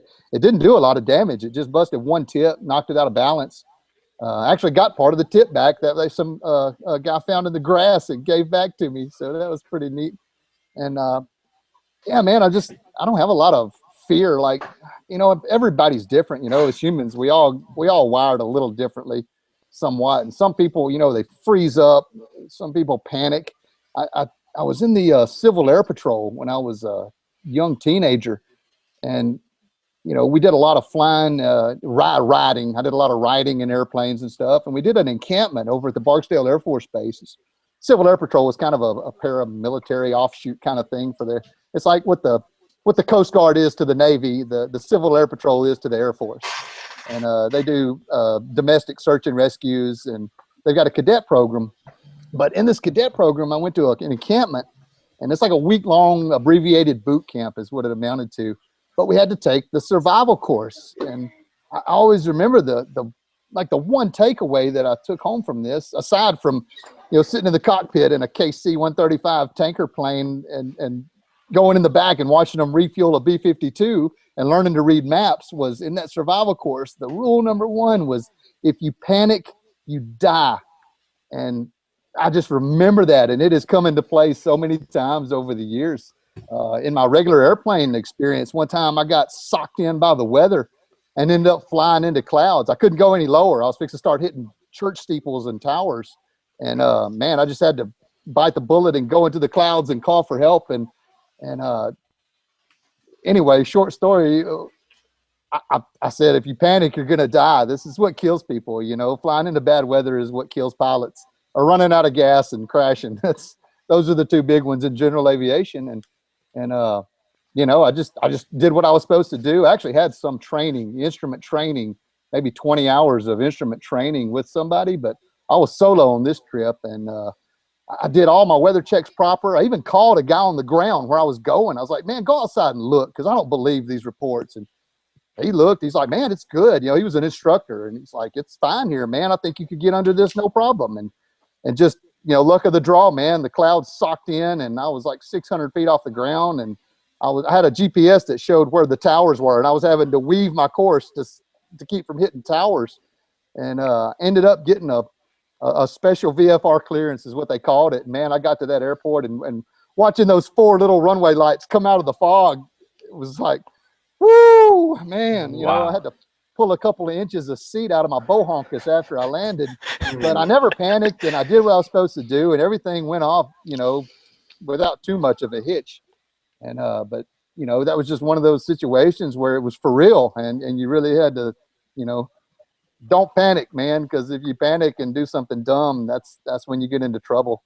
And I've caught myself a couple times in some real big nasty air, you know, it's just honking, you know, 700-800 feet a minute up kind of air, which, you know, some people go bigger than that, but you know, getting on the edges of that stuff where it's real rowdy and you're taking little tip collapses or 40%ers, and you know, at a certain point, I realized just everything in my body is tense. All my muscles are tense, my core's tense. I'm just, you know, and I'm not even breathing because I'm holding my breath because I'm so tensed up, weight shifting and trying to hold this glider open. And you know, just stopping and taking a couple of breaths and just focusing on what you need to do it was huge. And it made, you know, even though it was the same air I was still flying in, I felt a lot better about it because I just stopped and took some breaths and just did what I was supposed to do and didn't worry about paying. You know, fly that glider, man. That's, you know, first fly, you know, aviate, navigate, communicate. That all came from the general aviation stuff. And first aviate, you can do all the other stuff secondary to that, but if you don't fly, you die. You know, you got to fly your craft first and foremost, and don't ever stop doing that. It's when you're looking down playing with something and, you know, you fly into the ground because you're not looking up where you're going, or hitting something, or taking a collapse because you let go of the controls and you're not, you know, catching those little surges and things. All that stuff, just the experience adds up. And if you can keep yourself in good enough conditions, you know, and I was real lucky in my progression. The conditions that I started testing the waters in were just a little step ahead of the last stuff that I tested. And so I didn't make any of these huge jumps into this big air, you know, and like everything seemed just right. Like this was a little bigger than the last air that I felt like that. Okay. And then this next one is just a little bigger than that. And, the climb rates were going up, oh, I'm seeing 600 up, on this flight. I've never seen but 500 up before. And then the next flight, 700 up is the max. And I just had a real luck of the draw basically on my progression and, testing wind speeds and gust and just all the gnarly stuff that people get into trouble over. You take too big of a leap into that deep end and you're not prepared for it. Like, oh gosh, I didn't realize I couldn't swim. I should have, you start in the shallow end and you go into the deep end slowly. And, pretty soon you're up to your neck and then you kind of, it's different than just going off the diving board the first time. There's a way to do it. And I think a lot of people put themselves in too big of stuff too quick. And, the first year I stayed on an A glider. Even the second year, I think I still had the A glider. With the Muse 3, right? Yeah, that was the one I learned to free fly on, and did a whole bunch of hours on that wing too, and motoring, and did all my first acro training on that and the SIVs and stuff, and then I went to the B and I flew the B, and when I was in Colombia, actually, I actually did several hours on a C wing. We played musical wings down there, and this guy had a motor wing, and he was bombing out for a couple of days in a row and wasn't really enjoying himself. And I was like, man, take my glider and go get some of this stuff. You're going to like this. And so he took my glider. And then another guy that came had a Delta 2. And he's like, well, here, man, you take my other glider. I got an extra one. So he loaned me his, and everybody just sort of traded their wings around. And I got to fly the Delta 2 for a couple of days in the Colombian mountains. And that was big. I really, I noticed the performance improvement, and being down there in that good air, it was, I really got a good feel for that. So I knew I was ready to step up to a C-class glider for free flight at that point. And you'll know when you're ready. If you're having to ask somebody, do you think I need to step up? You're probably not ready. When you'll know, like with that Muse, man, I wrung it out just as much as I could, and there was nothing else I was really getting out of that wing. I wasn't pushing myself any further with it, really. So I knew at that point it was time to step up. And the Muse is an A. It's the trimmers don't have a lot of play. Not a lot of trim. It's fun. It's pretty spicy for beginner wings. That wing actually was spicy for a beginner wing. Now that I've flown some other wings since then, I really noticed, like, wow, that wing was nice. And going to fly-ins, and man, it doesn't deserve the A rating. I'm telling you that. Well, the ratings have to do with the recovery capabilities, not so much how quick they turn or anything like that, or the roll rate. It's got to do with when you take a such and such collapse, how quick does it open? How much does it turn? It's like a report card that these guys grade. And if you pull in big ears, do they come out on their own, or do you have to pump the brakes a little to make them come out? Or, there's a whole list of stuff. I don't know all the specifics on it, but if it gets, all A marks, it's like if, for example, and I don't know if this is right or wrong, like say you take a 40% collapse, and if it opens up back on its own and it turns like 30 degrees, well, it gets an A. Well, if it goes past, say, 45 or something, it gets a B. And, and if it just stays collapsed and you have to do something to get it out, maybe that's a C or a D. And those are the way that they rate those wings. And that's really all that those ratings have to do with. And there's a whole list of stuff. You can look it up, that EN rating system. Oh, yeah. That's the one I'm most familiar with. There's a DHV too that has numbers. Yeah. It's like a 1, 2, 3, or a 1 to 2 and 2 to 3, but you don't see as much of that. And most of that, I think, comes from over in Europe, where they're doing a lot of paragliding all the time. Oh, yeah. And, I keep forgetting that what the rating is not. It doesn't mean performance. It means safety. That's right. I have to remind myself. But back to the chat. Someone was asking, Kyle, clutch or no clutch? Well, personally, it doesn't matter to me. I think the engine that I've got actually has a clutch this time, but I've never had one with a clutch. And kind of as a personal thing, clutches break. Anything I've ever had with a clutch, the clutch has broke at some point. So, if you get a paramotor with a clutch, it's gonna break eventually. You'll have a problem with it. Yeah. That Icarus race, Tucker's clutch took a crap on him, I think, during that race. Yes, it did. If you didn't have a clutch, it wouldn't have happened. So that's just another another piece of something that you might have to maintenance down the road. So I really prefer no clutch on a paramotor, but I'm not picky, and I'm not so concerned about it. I think it's a pretty cheap thing to replace, actually. Yeah, it is. And I have a Moster, and my clutch has a life of up to 200 hours, but anywhere from 100 to 200, I might have to replace it, and I'll know. That's right. When it stops working. Yeah. Oh, I remember this flight. This was a good flight. I went up first time. I think I did a sat on that Hadron, and I was testing out. My buddy let me fly in his field. He had a field out there, and I'd always driven past this field out here that I was flying over there, and for years and years, I'd look out there and just imagine myself flying out here in that field low.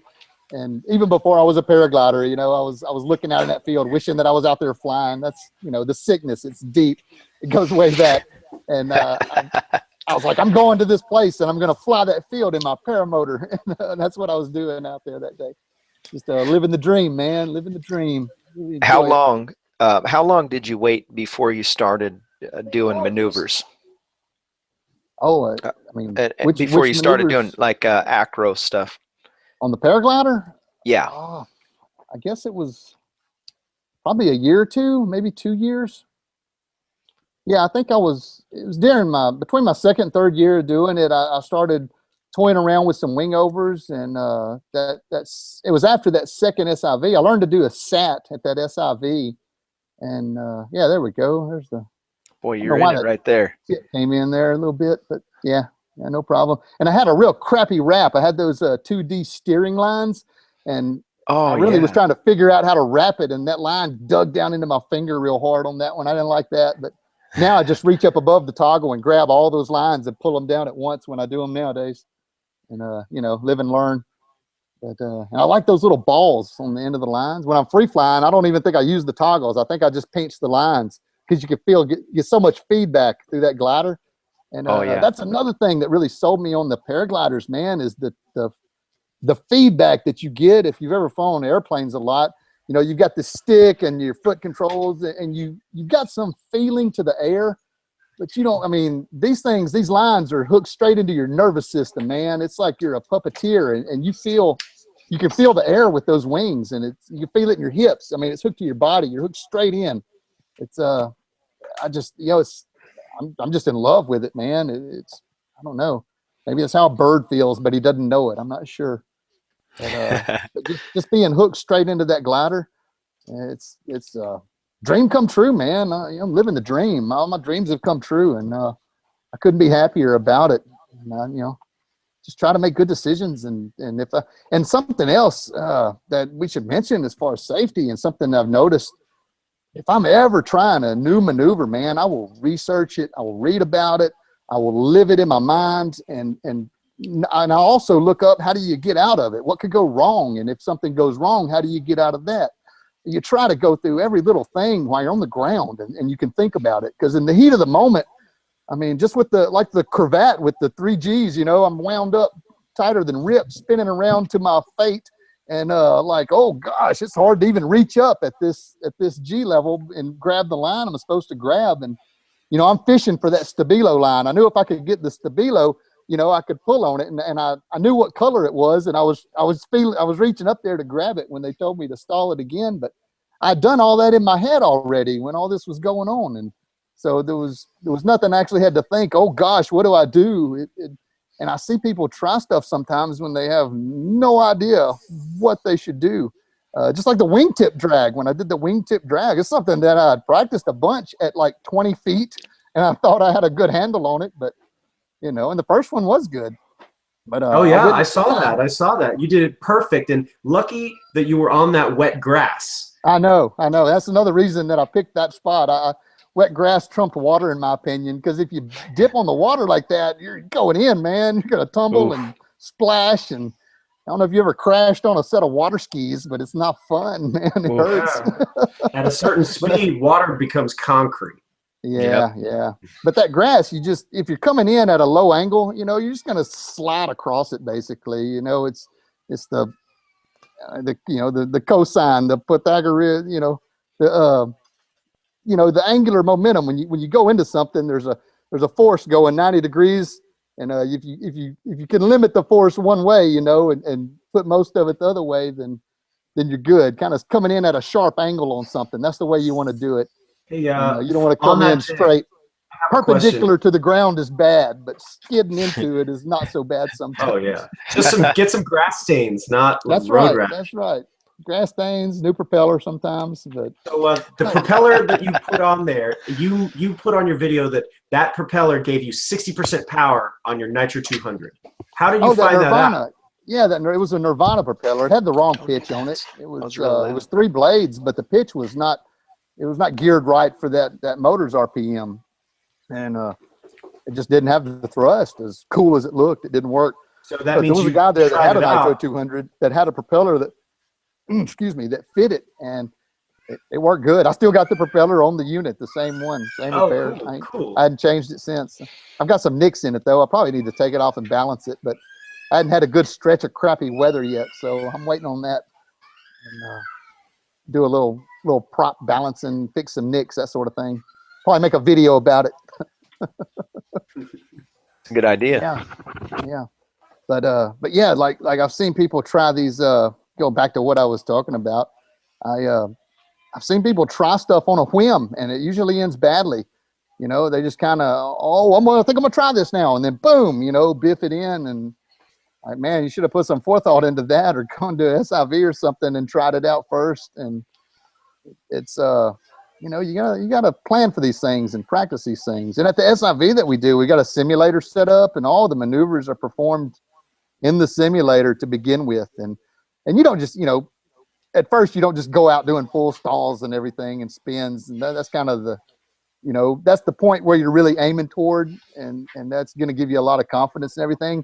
But you start out just like pulling some big ears and, you know, doing little tip collapses, grab some A's and bang the tips in, and doing some frontals. And the progression is real good, the way you're supposed to do it. I think the maneuvers clinics are, you know, you start low and little stuff, and then it gets bigger and bigger. And, you know, beeline stalls, they're pretty benign, but it's, you know, something to learn, and catching surges. And, you know, and that all leads up to, you know, the full stall. It's kind of your reset on the wing. That's what, if you get something terrible. And when I did that, after I had that terrible cravat, you know, I did a full stall. When I came out of it, the wing was actually opened up just fine. I just didn't catch the surge, and I had a nasty collapse after it. But live and learn, man. You know, that happened. Yeah, that happened to me too. Same thing. Really glad that I did it. I would not trade it. I'm so glad it happened there and not somewhere else. And yeah, you know, who knows how it would have ended. But seeing guys throw the reserves just for the fun of it over the water, just to see. So, have you ever had to throw a reserve yet? No. Oh, that's fortunate. I like it, man. Yeah, I like it. Try to keep the main wing open if all possible. If possible, man. Yeah. Oh man. But you know, sometimes bad stuff happens. Like Josh Gant up, I guess maybe he's in the Carolinas somewhere where he flies, or Virginia. He was flying with somebody, and I think climbed into the propeller, and the propeller chopped his wing. And no! I mean, he's recovered somewhat now. He's flying again and everything, but it was a terrible story. The little bit that I heard about it, it wasn't bad weather or anything. He was, you know, a collision, mid-air collision that caused him to come down, and he got busted up pretty good on that, and had to do quite a bit of recovery. And, yeah, getting back on the horse, I seen a guy at the SIV. He went up, and at a certain point, you want to go up and try these maneuvers out yourself without the instructor talking to you in your ear. You know, it's there if he needs it, but he went up, and he was what we call the graduation flight, where you go up and you start doing spins and stalls and everything on your own. And you know what to do. You've done them before. You've had the instruction, but you know, out in the wild, you're going to be by yourself. So you might as well practice by yourself in that safe environment with people watching and boats down below and that sort of thing. And he got towed up to like 3,000 feet or something, and did a stall, recovered it, did a spin. And I think he was doing another one, and he got twisted up. Something got all twisted and wonky, and kind of grabbed his helmet, and he just, in the heat of the moment, grabbed his reserve, and just he said he could grab it, and he knew he could grab it, and he threw it. And you know, and I'm not saying anything negative about that. We had a full debrief about it, and it's never the wrong decision to throw your reserve. You think that's what needs to be done, do it, and don't hesitate. Yeah. And but he threw the reserve out, and he had, 2,500 feet of altitude underneath him. And so he throws the reserve, and then instantly his wing opens back up. And so the whole way down, he's got the reserve, and then the wing would come back, and then the reserve would come back. And, the instructor was screaming on the radio, grab a riser, pull in a riser, pull in a riser. And on the debrief, we went back and looked, and he was grabbing all of his risers on one side. No. And he couldn't fight that wing in. You're hanging on the risers. No. Grab one line, or just one of the A. Grab the A riser only, and you reel that in till you got cloth in your lap, and then you're just under the reserve. Well, he come downplaning. That's when both your wings are pointed towards the. And he come down in the water and just bloosh, splashed in real hard. And he was fine. I mean, everything got wet. We took it out, dried it out, but he immediately went back up and did some more. As soon as the stuff got dry, we folded everything back up, tucked him a reserve in there, and towed him right back up into the sky to go do some more stalls and stuff, just to get that funk out of your mind. That's a big part of it. But if you guys get a chance, but we all learned a lot just by watching that video and hanging out and just being there, man. Just being there and hanging out, you learn so much. Even though I've never thrown one, now I've got all that information tucked away in my data banks there that, maybe I'll never have to pull it out. But if I do, okay, Kyle, don't grab everything. Just grab one brake line or one A riser or something like that. And it was just one of those heat of the moment things. It was, good stuff. Real good stuff, man. Our first interview, if you watched it, I don't know if you caught this, but Max Martini said over there at his favorite spot in Brazil, he's flying, he's hanging out, and this random pack of dogs just came up on the launch. So he's there, he's swooping, and each time he swoops down, he's playing with these dogs, and they're barking at him, trying to bite him, and he shared the story. Go back and watch it, but one of the dogs pulled his reserve, and so it's high wind, and and I learned something from that. Although it was a very funny story and it was amusing, I was cracking up. But I learned that that reserve, if you're on the ground and that wind's cooking, it's going to yank you, and you can't do anything about it because all you have is that one thing to grab a hold of. Yeah. And so he had, I guess there was a couple guys on dirt bikes that were nearby that he was able to yell for help because he was getting dragged up the hill. And but that's another reason why you might want to have a hook knife to get yourself out of predicament. Carry the hook knife when I'm free flying, just for that reason. If something gets tangled or in the water, anywhere around water. Yeah. But yeah, it's a good idea to have one no matter what. I mean, those lines are there. If they get tangled and you need to cut one out, then cut it out. One line ain't that much.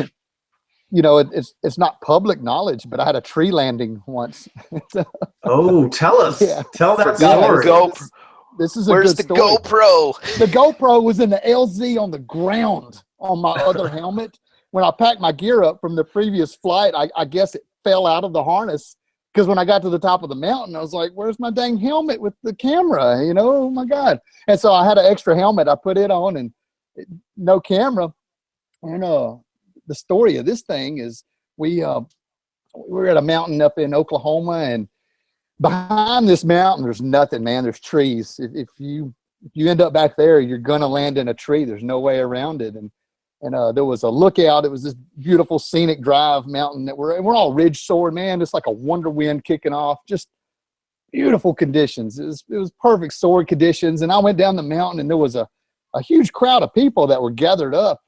And I don't know, maybe I was doing a little something for the crowd. I don't know, but I made a pass by them, and I got, pretty low, 50 feet over the top of them, and beside them. I wasn't over them. Obviously, that's illegal. But they were cheering and taking pictures and hooting and hollering, and we were all having a good time. And then I climbed back up again, and I just was kind of making this same little route, and I came back around and did another pass, and everything was fine. And then I went in for a third run, man, and I guess you've heard the third time's the charm, right? And I kind of come in and just got nailed with some sink, and I was going like I knew 100 feet off the ground, like, oh my God, I'm not going to clear these people. I'm fixing to take them out like bowling pins. And it was just a last minute thing, man. I banked left, and I probably should have just told them to move and land. I mean, hindsight's 20/20, but I made the decision, and I knew when I made it that I was fixing to land in some trees. And, you know, I turned, and it was not strong enough that I had to worry about a lot of rotor or anything like that. But again, it's something I had practiced in my mind, and I thought, well, you know, I'll just go as far away from this mountain as I can, and, you know, just in case there's any nastiness down there, and pick my tree. And I had a couple of minutes to decide which tree, man, and that's a tough choice. I hope nobody ever has to make that choice, because it really sucks. And so I was looking like, man, those are gigantic, nasty trees, and oh, these are ugly too. And dear Lord, where are the little fluffy ones at? You know, they all look gnarly when you're having to pick one out. And so I went down to the very back bottom of this mountain, and I ended up right in a ravine, and I found some that had these long fingers sticking up and some bushy leaves, and I guess the limbs were probably, you know, 2 to 3 inches, and they were tall. And so, you know, having the piloting skills came in handy, man. I picked my tree out, and I come in, and it's kind of an atypical tree landing, but I aimed it so that the tree would come right into my arm right here. And when I flew into it, I just grabbed it with both hands, closed my eyes, and I tucked in everything. And I rode this damn thing down like a pole. Oh, I just cursed. I'm sorry. I rode this thing down like a pole vaulter, man. And I come all the way down through the canopy. And when I come down, my feet just hit the ground like, whoop. I was standing on a rock in this ravine. And I let go of the thing, and it shot back up into the air. And I'm standing there, and my glider is still up in the canopy of this tree. So I grabbed my lines, and I gave it a couple of tugs, and the whole thing came down. There was no damage to anything. And so you weren't stuck up in the tree, right? No, I was standing on a rock with my glider beside me and about 1 million leaves all over me. And you know, and the hardest part was folding that glider up on this rock. And then my punishment was I had to hike up this mountain, and every step was like this much taller than the last step. There were no flat spots, and it was just a brutal hike straight up the backside of this mountain. And luckily I had a half a bottle of water with me, and I was able to communicate as well. When I got back there, I had no radio contact with other pilots. I was able to make the call immediately. You know, I'm going in the trees. Y'all just get ready in case you don't hear from me anymore. I'm going to be behind this mountain back here. Man. You know, they heard the call, and I got some chatter back on the radio before I went down. But luckily, I had some cell service, so I texted, you know, some guys there. I texted my wife, you know, I'm fine, everything's fine, and he asked, you know, how do we need to extract you? And I was like, man, I'm hiking out, everything's fine. And so that was my punishment, was walking up the backside of that mountain for being a donkey. And that was a stupid move. And my margins got a lot bigger after that run too. And I don't get close or low like that anymore, especially free flying. You know, you got no motor to get you out of there. If I'm ever lucky enough to catch Robert having to hike up the mountain or on a bad landing, I punish him by giving him a bad joke. Oh no, it's horrible. He's got some bad ones. So one old school guy gave me a tip, and this is something you can take with you, and maybe you never heard this, and we got 40 people on watching right now, so take this with you. This old school guy told me, he says, have you a thing of dental floss in your pack? Yeah. Tell him why, Kyle. So that you can lower the floss down and pull up a real rope if you're stuck in a tree, and then extract yourself. It's good tool for sure. You don't have to sacrifice your lines on your glider. Kyle, I have a question. Have you ever heard of the technique that we teach in static line parachute jumping, where if you are stuck high in a tree, to release your reserve and climb down the lines of your reserves, bridle, riser, and lines? Oddly enough, I have heard this. I have, yeah. You can. I mean, you've got quite a bit of line with you if you're in a tree like that, and you need to do a self extraction. And there was a guy in our club. He was pushing pretty hard for like doing a tree, self extraction clinic where we were all going to get together and train for how you would do it if you were stuck up there and needed to get down by yourself. You know, what's the best technique? What's the safest way to do it? I mean, you do have a harness on. I mean, if you could clip into that somehow and, use that. And the way I did the tree landing was really not right. What you really want to do is find a huge, big, bushy tree, and you want to fly right straight into it so that your glider goes over the top of it. That way, when you come down, you're wrapped around this tree, and you're not going to tumble down through the canopy like that. But it was that's what I've heard is the best way to land it, the safest way. Even though all your gear is probably going to get wrecked, it's much safer than the thing that I picked to do. But I lucked out, man. I lucked out, and my little technique seemed to work. Although it was everything about that was terrible decisions on my part, and you learn from these things. The good news about sending in a torn, ripped up glider to get repaired is you're going to get a different colored glider when it gets to you. I had a little different color. It had a couple of green spots on it. But I did a thorough inspection and nothing was damaged. I went through every line, every seam. There was no damage to that glider. I don't know how. It was pretty neat though. They're pretty robust. Was it an ozone? Yeah, it was Z5, Buzz Z5. Yeah. A buddy of mine, Robin, just had a tree landing not too long ago under the 125 bridge. It's this massive bridge that we buzz around. It's close by. We can fly under it. But his motor had a catastrophic failure. His starter got ripped out of the motor and struck the prop. And I saw. Did he post this on Facebook? I think I saw a picture of that. Like all the mounting holes broke. Yeah, poor Robin. And he had to come in for a hard landing. Part of his glider was in a tree, but you know what? It's an ozone, and it was fine. Wow. I think they're good gliders. So how did he get in a tree if he still had a glider? We fly really low under the bridge, so that he was under the bridge when that happened. Yeah, paramotoring. Oh man, that's a tough break, man. What a luck of the draw that was. He didn't get hurt. His luckiest engine out with considering the circumstances. I've been witness to several tree landings, most of them right off a launch, but I've never seen anybody get hurt crashing into a tree, to be honest. Maybe a couple scratches or something, but oddly enough, it's like water is what seems to kill the people. It's tree landings seem to be a pretty benign thing mostly. I may have my statistics way off. This is just personal observation and people that I know, but yeah, I think your fear is in the right place with water. Water and complacency seem to be the most dangerous things. Yeah, for sure. And in those decisions, I mean, it was like I say, first two times worked great. Why wouldn't the third one? It was just I should have never put myself in that spot, being low and being back behind the ridge or the front of the mountain. It was just a terrible decision. Even though I made it and it worked, and then I made it and it worked again, I should have known better. And being a good pilot is knowing better than to make those decisions in the first place. But doing that made me a better pilot, because I'm not going to do anything like that again. So, last time I went over that mountain, I think I had 5,000 feet under me, so I could make the glide to the field on the backside of it. So the next question is, are you going to come to San Diego? Come fly some of our spots over here? You seen Torrey Pines, right? Yeah, for sure. Torrey Pines, beautiful. You've got you come to Awesome Blossom. You can almost fly Blossom year round. Yeah.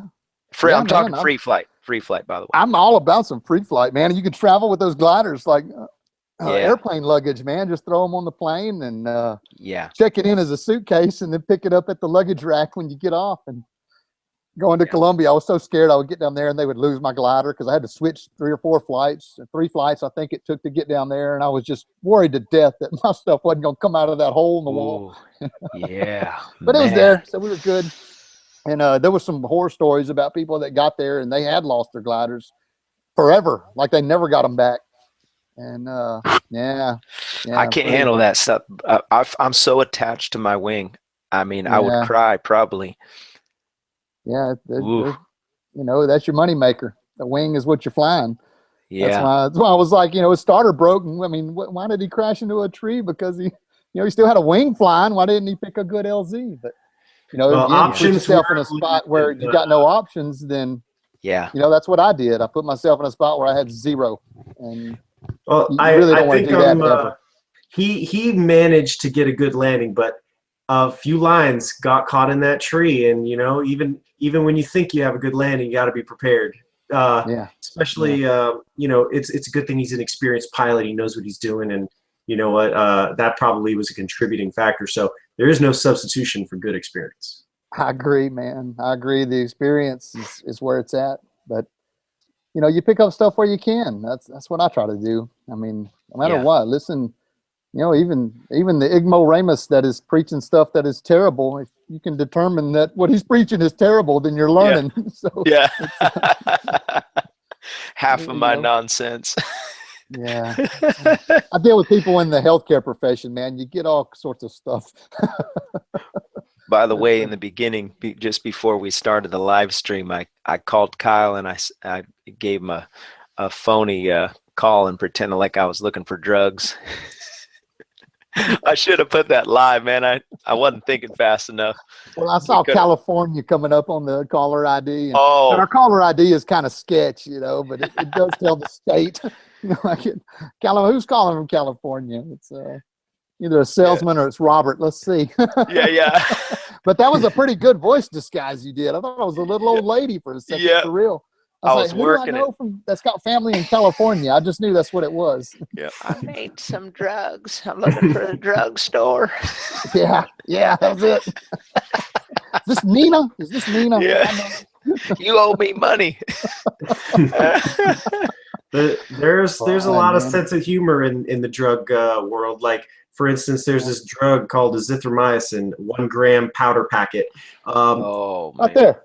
It's primarily used to treat when young men take it, it's primarily to treat one thing.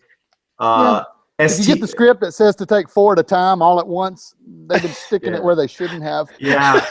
Now the powder that we have had one of those last week. At the powder we have at our pharmacy, it's only one flavor, banana flavor. I think there's a little irony in there. It's horrible. Chris is a corpsman in the Navy, so he knows all about that stuff. Yeah, you guys probably talk shop all day about that stuff. We're here for the flying. I just had to. I got to control that. You know. I love it. Right. That's right. I love talking some flying, man. That's my thing. Yeah, by the way, shout out to our military. Really appreciate all branches if you're there, if you're watching, or if you're catching this video afterwards. We really appreciate your service. Nick Hawks served.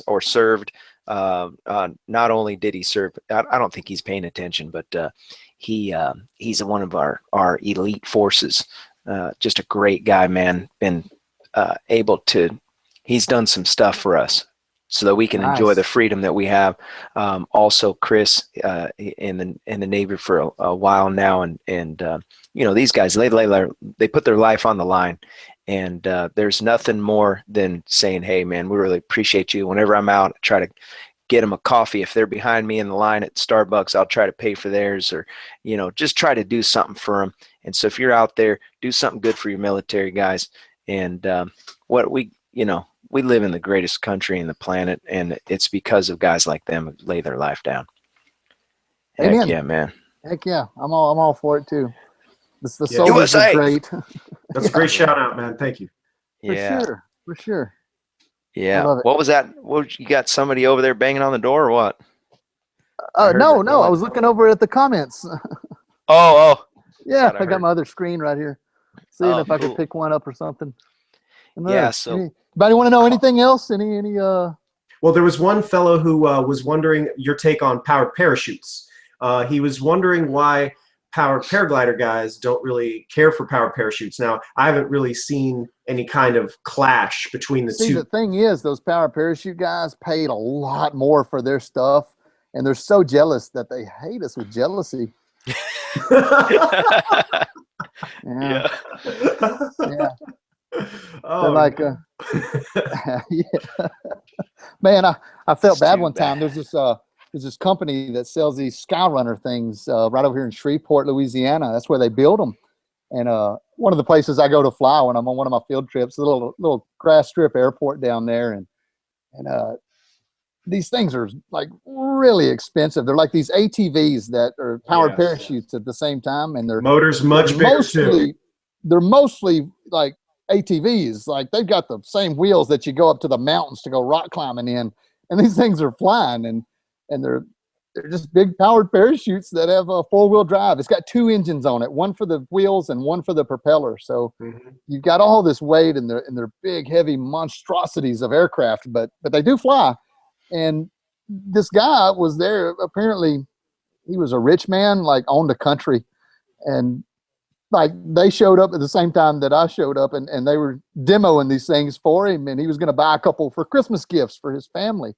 And I show up with my little paramotor, and he's like, "What is that?" And he was with this curiosity. I felt like maybe I blew the sail for him or something. I hope not, but he was paid no attention to the man behind the curtain. Yeah. Oh man. But that's cool though. By the way, check this out. Let me share this real quick. Nick Hawks, if you're here, let me just see if I can screen share this. This is Nick Hawks' website. So he runs a business called paleotreats.com. He's the one that had that Muerto Day of the Dead truck out there on one of your videos, right? Yep, you got it, man. You got it. Painted up like a tattoo. Yep. So that's so he has paleotreats.com. So he's got some really good food. He's been helping me. I wouldn't normally put a plug in for his stuff, but he's been helping me with all setting up the website and corresponding with people, because he has his own podcast. And again, he ran the podcast with Gavin McClurg and made it. So, and if you don't know, and if you're just logging in, I know, so we got 40 people online right now. There's the next podcast is going to be with Gavin McClurg. And if you don't know who Gavin McClurg is, you're in for a treat, man. And so go check out the website. It's paraglidingtalk.com. And it's going to have all our upcoming shows. It'll have, if you wanted to be a moderator and be on with your webcam and a mic, you can be on there. You'll just have to kind of read through the disclaimer. Because we're talking about flying aircraft, we have some rules and stipulations if you're going to be on. Also, what was I going to say? The website has all the details of the shows that are coming up. And if you have an idea of somebody that you would like to see on the show, I would love to know. And what we're planning on doing is just Thursdays, maybe until we can't fly or until we can fly again. We'll have shows every Thursday at 6 p.m. Pacific time, and those will show up on the website, the paraglidingtalk.com. And I bought the website.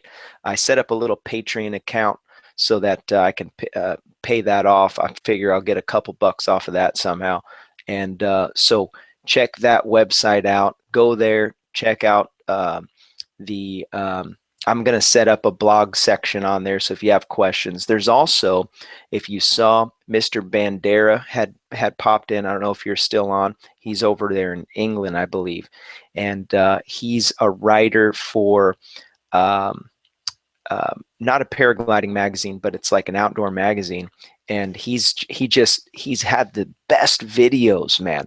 I should pull up his videos. But anyways, check out the paraglidingtalk.com, and there's a section on there for ground handling. Okay. And so you'll see a video on there for ground handling. That's his plan. Check that out. Super cool. He's got all these strategies. Is the thing to learn to fly. Yes, very good. That's it. That's where it's at. And if you're not practicing that, then you're not doing what you should be, because that's where the money's being made, is ground handling, for sure. That's right. On the topic of ground handling, one of the comments asked, Kyle, can I use an old wing that you can't fly anymore for ground handling training? Of course. That's the beauty of ground handling, is it doesn't have to be airworthy. I mean, it can barely be held together, and you're not going to be in any sort of danger. I mean, unless you're getting dragged, obviously. But, just to ground handle and learn the technique, I mean, there's no harm in it. Not at all. I don't see any negative about it. I probably would not purchase one for very much money that was totally ragged out or too old or too outdated, just for the obvious reasons that, like some of the stuff that we were talking about earlier with the technology leaps and bounds that have happened in the sport. You certainly wouldn't want to buy something somebody was flying in '89. That would be a terrible idea. And some poor soul bought my wing, and I'm sorry. They're over there somewhere on the East Coast. I plowed the field with my wing. Yeah, and, but your videos came out amazing. So you made that wing look as good as it could look. Yeah. Some poor. So this is if you can see this, can you guys see what I'm putting up here? I haven't had a chance to watch it yet, but it was posted up on one of the other forums that I frequent, the Ground Handling Challenge. And yeah, I've got it like bookmarked to watch later. I just haven't had a chance yet. And I'm probably gonna do some of that. That sounds fun. Yeah, so I guess what you can do is if you make a video on a certain type of ground handling, let's say you're really good, like Getty G, that guy's a champ. Yeah, he's got for sure. Yeah. I wish he was here, man. I was looking forward to talking to Getty G. I've been watching him for a while now. I sent him an invite, and we're interviewing him on the 21st, so you can be on that show, and you'll be able to talk to him then. Excellent. What you can do, I guess you can set up your video, and then you can put it on this website. You can load it. It'll tell you what to do and all that. So that's that. Check that out if you guys get a chance. Really encourage you to ground handle as much as you possibly can, because it's such a good thing. If you can do it on the ground and do it right, then you'll do it in the air and do it right. And so Nick and I both strongly agree on that. Same Chris as well. Yes, we love ground handling, and it's fun too. It's a trip when you're in the park and people see you and they're like, "What is that? What are you doing with that?" And just playing around. Just flying my kite. I'll use my boys. Sometimes the kite flies me. Yeah. Oh yeah. That's it. I'll have my boys. They'll get behind me and they'll be my motor sometimes, and I'll fly all the way across the park with them pushing me. It's so fun. Yeah. Nice. Yeah. Yeah. I love it, man. Love it. Yeah, I'm looking forward to the Gavin thing. I've just kind of like I got fans. Well, I'm a fan of McClurg too, man. I've been watching his podcast. We had talked about this the other day when you invited me. I was going to mention it. I've been when I just started out with flying and started seeking out like tools and videos and podcasts or whatever. Well, he had just, I think, put out episode number 1. And so I was in on episode number 1 of the Cloud-Based Mayhem. And just he was talking about stuff I didn't even fully grasp, like the vocabulary. I wasn't even in tune with it yet, but I was still enjoying it. And I picked up stuff. And man, I've listened to so many of his podcasts while I'm mowing the yard or driving up to the mountains, or I'm a podcast junkie. I like a lot of them, but I can't wait for the Cloud-Based to come out with one. In fact, I saw one was released today. I'm one of his patrons, so I get the special bonus episodes as well. Yeah, me too. Patreon's a pretty cool thing, man. I really like that, what they've got going on for people. And the music that I get, I support the guy who makes the music that I put in my videos. Funky Fella. I was going to ask you about that. Okay, we'll talk afterwards about that. I want to get that information because I ran out of inspiration. I was making my own stuff on my iPad. Yeah. But, this is what I put on the website. Just some random pictures of Gavin. And look at him frozen solid. I know. Caveman. That poor soul, man. He was so cold. Ooh. I remember when he put that video out, and if you haven't seen it, oh my word, go to the website. You can click on either of these links, the Rocky Mountain Traverse or this North of Known, and you will be stuck in your chair and you won't be able to leave until that video is done. They are both incredible, and you'll learn a bunch of stuff too.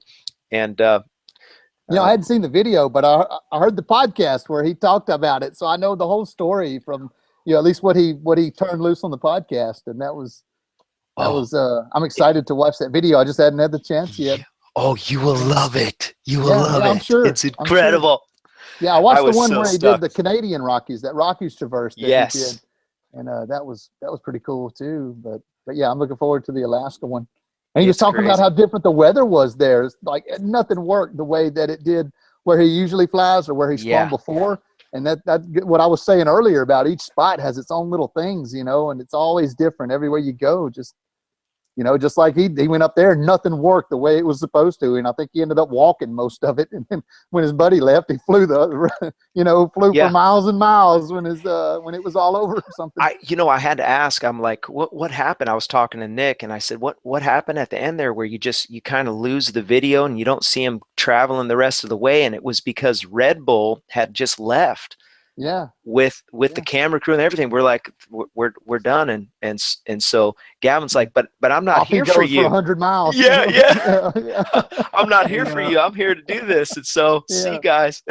Rob, we have the chat is asking for you to link the ground handling page to the chat. Yeah. Yeah, cool. Good idea. Page. No problemo. Ground handling challenge. I'm guessing you could type that into Google and it'll probably find it for you. That's how I'm going to do it. Yeah, I think that will work. Man, the internet is such a useful tool, man. I'm so glad they invented that. Yeah. Very exciting. I've learned so much from the internet.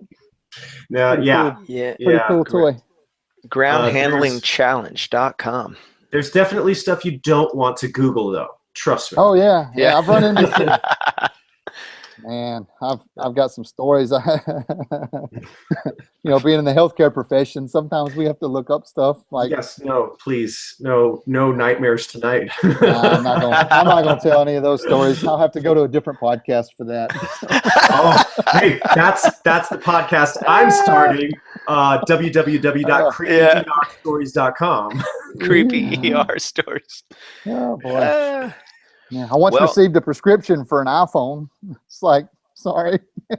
I don't think your insurance covers this. Yeah, an iPhone. I was supposed to bill it to Medicare, and we appeased the guy and went ahead and called Medicare, and just so he could hear them tell us no, so we could tell him no. The script was iPhone, so you could download an app to check your blood sugars and keep track of them and stuff. And it didn't work. Yeah. Can I have 40 milligrams of common sense, please? We thought it was a joke, man, but the guy was dead serious. Oh. Well, you can have a TENS unit prescribed. You can have other interventions. And this was back when iPhones were new, like the original iPhone. There wasn't a 2 or a 3 or anything at that point. So it was kind of a new thing, I guess, and they were going to give it a shot, Speaking of smartphones, I use apps for flying, and I know that you do too, Kyle. I know there's a couple of apps. What's your favorite app for motoring and free flight? The little GPS test. It just gives you a GPS. Now, that's about all I really use. I've got a what's it? I think I've got it right here in my computer bag. A Navitor Udi. Mm-hmm. Yeah, I keep it in my computer bag so I can upload flights or whatever. That's a very neat tool. It's got GPS. It's got a very sensitive variometer in it, an atmospheric variometer, so you can get your up and down. And I've got a little sky beam, that I just clip to my harness as a backup vario. Mm-hmm. And those are the two things I use mainly when I'm free flying. But on my telephone, I mainly use it to jam my music. I jam music when I fly most I noticed that. Or I've got my little boom box that I'll stick down in the harness and Bluetooth to it. Yeah. So I can jam my tunes where everybody can hear me up there in the sky. Well, if you need to load your wing, you got to bring stuff. That's right, man. That's right. You put the soft stuff behind you and the bulky stuff in front of you. That way, when you come down, you don't break your back on it. Yeah. Important consideration there. But for the phone, sometimes I'll turn on that GPS test just so I can get a ground speed and altitude. In fact, I used it. I've got another GPS I use as well, just a Garmin handheld that I had long before I was a pilot, and used for hiking and four-wheeling and stuff like that. But it actually has glide slopes and stuff on it. It's a pretty accurate GPS. That's so handy to have. 60CX maybe, and time of day, sunset. I just look at some of the data fields on it. I'm mainly focused on the flying, man. I'll glance down at an instrument from time to time, and that Udi has a thermal tracker, so you can look back at your track and see where you were going up. So if you lose your thermal, you can kind of get back. Wow. You know what? I noticed that some pilots use that layout, that graphical layout of a thermal, as their thumbnail for their YouTube video. Oh yeah, neat. Yeah, I've just seen the little E. It looks like a little E that goes on and on. And the red. That's pretty You want cool. the red. That's important. Yeah. Yeah. Yeah. If it turns blue, then yeah, you better go back to the red. That's where it's going up, man. I started using the Fly But Sky I tell you High. something that you can catch yourself with your head stuck down in that instrument too, and that's the wrong place to be. You know, even with airplanes, you end up, you know, cockpit fixation. You really want to be looking out, and something that was described in that book that Kelly Farina wrote, that Mastering Paragliding, was forming that mental image in your mind about what's going on with the air and where the thermals are going up and how they're drifting and how they're leaning, and you form this image in your mind of what the sky is doing. Like if you could see it, I mean, if you could see it, you probably wouldn't fly in it. It would be that scary. But you can, you know, after a while of getting, you know, in and out of these things, you start to form this mental image because you can feel it so well with the glider, what the air's doing. And when you can feel what the air's doing, you know, you can kind of picture where it's doing it. And then you start to make these associations, and you end up, the more you do it, the more experience you have, the more of a better mental image that you will form in your mind. And, you know, riding those thermals, how tight the cores are, where the edges are. You know, if I flatten out this turn, am I always in the edge of it? I've been in thermals where I can only get half the wing in the thermal, and the other half is fluttering out there in the rotary part, and you're still going up, but it's such a tight little thermal that, you know, you can't really lean any harder, or you'll probably spin the glider. And then as you go up, they'll get bigger a little bit too sometimes. And yeah, you just learn so much by being there in it and doing it. And having a motor affords me a lot of opportunity to do that in the summer on my off days or something. I can go up and, you know, even if I don't kill the motor, what I used to do when I had that big Fresh Breeze motor is it had a cruise control, and you could lock that throttle at like a 0 down setting where you just level flight. And then you could see the thermals when you go up and down, but the downs were not as extreme. And I would just set that on like just a mid-range, you know, low RPM setting. And I would just go out there and thermal for a couple hours on that thing and go in and out of them and feel the sky. And it was a huge learning tool, and it really made me a good thermal pilot to do that a lot. And then when you get out there on a free flight glider, there's so much more, or I should say a free flight harness, because it's the same glider that you're using, but you lose a lot of that feel with the motor because you're hooked in with the arms, and it's not hooked straight into your harness like you are with the free flight harness. You get that feedback, and it's twice the feedback that you get with a free flight harness than you get with a motor setup, especially if the motor's running, because you get the vibration and all this stuff going on. But after a while, you learn to tune that out a little bit, and you can focus on what you're supposed to be feeling. And that was a huge learning tool for me to become a more proficient free flight pilot, was to go out with the motor, just practice all the time, midday thermal flying. And speaking of that, how many motors have you had, Kyle? Just the two, man. Just the Fresh Breeze, and then I upgraded to the Nitro. Yeah. Cool. And fixing to build the Kylo Dirty Bird version 1. Dirty Bird, I love that name. Yeah. My wife named it. That's what she calls me sometimes. The Dirty Bird. The Dirty Bird. Yeah. One of the guys in the comments. Is it Chaos Paddlers? Yeah, he's one of my YouTube fans. What's up, man? Yeah, he said, "Do you have free flight harness you want to sell?" I've got my older free flight harness, that Advanced Progress 2. I considered keeping it for if I wanted to, you know, just go play on the mountains someday, and I don't want to put on the whole pod deal. Just it's such a convenient harness. It's a lot more room in it. You can put more stuff. That little D-Light 2, it's a lightweight harness, a pod harness, so there's not much room to pack gear and whatnot in, and sometimes I like to lug around a bunch of stuff with me. I guess everything's for sale in this world, but I hadn't really, you know, posted it or anything, and oh Lord, I think I just hit something. Am I still on? Yeah, you're good.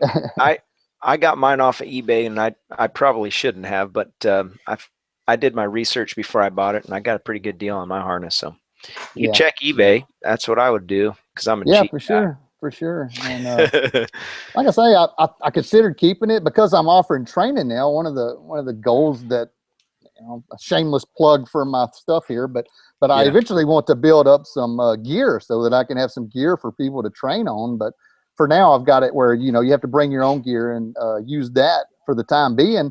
But again, as I've gotten some students, the money that I've earned so far, I built a comms helmet with one of the Cenas on so that I could throw that helmet on somebody that's learning and talk them through stuff. And then I've got the next bit of money is going to go for a glider, and I've got a kiting harness already. I've got the, you know, the free flight harnesses that I've got. I could, you know, we could use that stuff. And so, you know, but the goal is to get a couple of items and eventually an extra motor, and you know, have my own gear that I could rent out for training to help people learn to fly.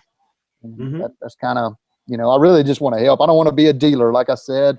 Well, I like that because I just really want to share the knowledge, you know, and hey, thank you, Robert, for setting up this platform, because this is going to be big. I think it's going to be a good tool. You know, people ask questions, like a weekly episode type thing. People can come on.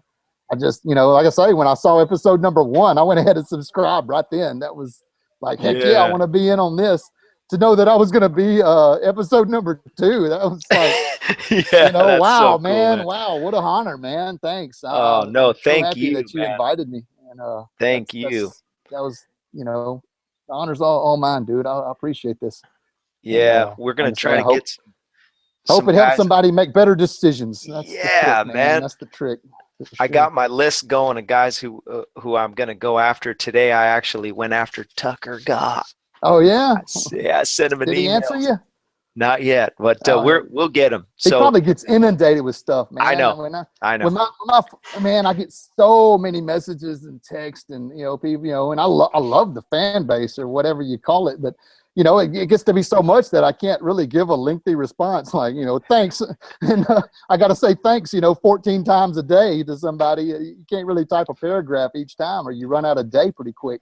Right. So, to anybody out there that, you know, thinks I'm shysting them, I'm reading your comments, I'm feeling the love, and I really appreciate it, man. But, you know, I try to get back to any pertinent questions that may be hard to find elsewhere. You know, they ask, you know, what wing do I need to get to start with? I may not answer you, but the answer's out there, man. The answer's out there for sure. I was cracking up when you gave a shout out to Thumbs Down guy. Yeah, there's a dude that always gives me the thumbs down on every video, and I don't know. I guess I get some thumbs down twos. Maybe I gave him a bad Viagra or something. No. Sure. Oh man, I know you don't make them. You just wants to be. Some people misplace their blame for things to other people. Maybe it's misplaced blame that I'm feeling. I don't know. No one ever told him that the thumbs down was a bad thing. He just thinks, I'm just going to press this button. That's my button. Is there a country where that means something good? Because, you know, like some countries, like if you throw the peace sign, apparently that's bad. That's like a, you know, the no-no finger in this country or something. If you do it like that, I don't know. It's all over the world. There's different hand signals. I don't know if anywhere the thumbs down would be a good thing, though, because I think that came from back in the Roman times, like in the gladiators. It's like off with his head, or let him go eat supper. You know, I'm not sure, but I believe that's the origins of the thumbs down. Was Caesar or something like that. I may be off there too. Heck yeah. That is so funny. Yep. Don't feed the trolls. Yeah. They need to eat too. I think it's hilarious. He watches every one. He watches some of my videos too. That's right. Don't worry. My channel is like a fraction of yours, and I still get a thumbs down once in a while, and no explanation. I think it's just somebody's out there like thinking I'm a peeping Tom looking in their backyard. I'm like, I don't care who you are. I'm trying to chase a bird. Yeah, man, that's it. I'm just out flying around. Speaking of the future, somebody has the connection for Mr. Goldsmith. So who knows? I bet Gavin. You get Gavin. I know. You've got a lot of connections then, because that guy's interviewed all hot guys out there in the industry, man. I'm excited. I knew from episode 1 when you had Max on there that this was going to be a big thing, and I think it is. Well, the thing, there's nothing like this out here as far as I know. Exactly. That's exactly what I was thinking. I was, as a new pilot, I'm like, man, I got to get as much information as I can, and there's not enough. And I'm just these pilots, you know, poor Phil Russman, that guy, he's put up with so much from me. I call him my dad. I tell him, listen, man, I need you to help. Mom wants her money. I mean, it's bad. And he's such a cool guy and patient. And some of these pilots, they would show up to the spot over here, Little Black, and I'd be at the LZ waiting for them. And as soon as they came out, I'd pull my gear out and I'd be kiting and I'd try to talk to them. And, it's hilarious, man. Yeah, Addiction. Yeah, it's like crack. That's how you do it, man. That's how you do it. Yeah, sky crack. That's what Gavin calls it, is sky crack. Yeah. If we can get some of these guys and pick their brain, I mean, think about the sky's the limit. So no pun intended. Yeah, for sure, man. For sure. Oh, again, I have a quick question for Kyle. Do you have a Twitter or something? Because there's that's a good idea. Want to reach out to you. I don't. I've got a Facebook and YouTube, and that's just the depth of my social media. I guess I'm still in the shallow end. I'm not sure. Gotcha. So would it be fair to say to reach out to you for anybody in the chat, just try and message you on Facebook or something? Oh yeah, Facebook, YouTube, comment. I guess I should on the videos set something up. I considered maybe like a little website or something, but I may wait till the spring when the weather actually kicks off good, when more people are going to be needing stuff, and it's kind of a beta testing session for like the training or whatnot. That's what I was going to say. And just sort of feeling it out, and getting. It's the next step, basically, as far as the kind of way I see it. When you start teaching something, you really learn it a lot better yourself. And that happened with school when I was doing pharmacy, and started teaching chemistry while I was in pharmacy school. And I was teaching some classes, and like for the college, doing a supplemental instruction thing, and teaching the material really made me learn it like full on, full tilt, full understanding of it, because I was teaching it to other people that didn't know it. And I hope that this is going to do this for my flying at this point.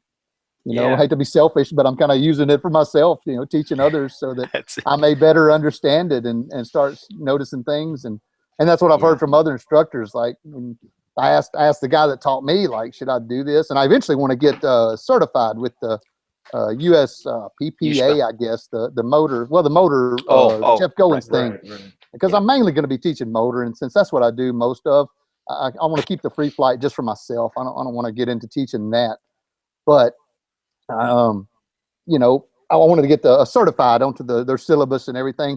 I should have taken the class at the last flying I went to. They were offering. I came about this close to signing up. So even though I'm technically uncertified instructor right now, I'm trying not to be like some of those other guys that are, either have their own organizations or hate everybody. I don't want to be that guy either. But, that negativity is terrible, and we try to avoid that negativity on this. I don't want to be one of those polarizing guys. I just don't. I really hate the drama. I wish we could avoid that altogether. That's kind of my feeling on it. But like I say, I feel like I'm to the level where I could help and pass that on. That's what I want to do. And so keep making videos and doing this stuff too. So really appreciate you coming on. I'm going to give another plug, and then we're going to wrap this up. Sweet. There is the website if you want to find out what's going on with this channel in the future, what shows we're going to have. For the most part, we're going to have this on Thursday nights at 6 p.m. Pacific time. It's paraglidingtalk.com, and go on there, take a look at what's happening. Next Thursday, we're going to have Gavin McClurg on. He's flying right now over in Mexico in the World's Cup. And so he just messaged me again. I don't know where he landed and where he found Wi-Fi, but he talked to me. So he's going to be on the show. I'm sure that the comments will be lit up. Kyle, love to have you on for that. If you want to come back on, you're welcome to. And Nick Hawks will be with us. Chris, Chris has been faithful from the beginning, so we'll have him on there too. And we'll give Gavin a run for his money with questions.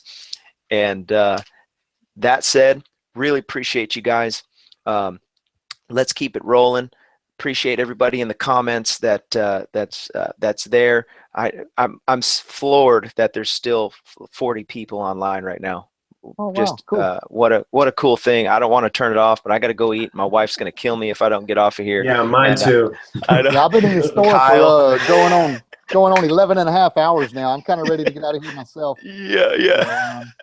So again, anything that you guys need, you can message us on here on our videos on as comments. I get it on my phone, so every second I'm looking at comments, especially since I had my last crazy video. That sucker went viral. I got 15,000 views on that last sucker. Nice. No joke. It's crazy. That's when your wing turned into a knot and went like this. Well, yeah. Yeah, I saw that. Yeah. You know what? No offense, but clickbait much? Yeah, clickbait. It was beautiful. That was a great thumbnail photo, man. You nailed it just right. Yeah, just right. yeah.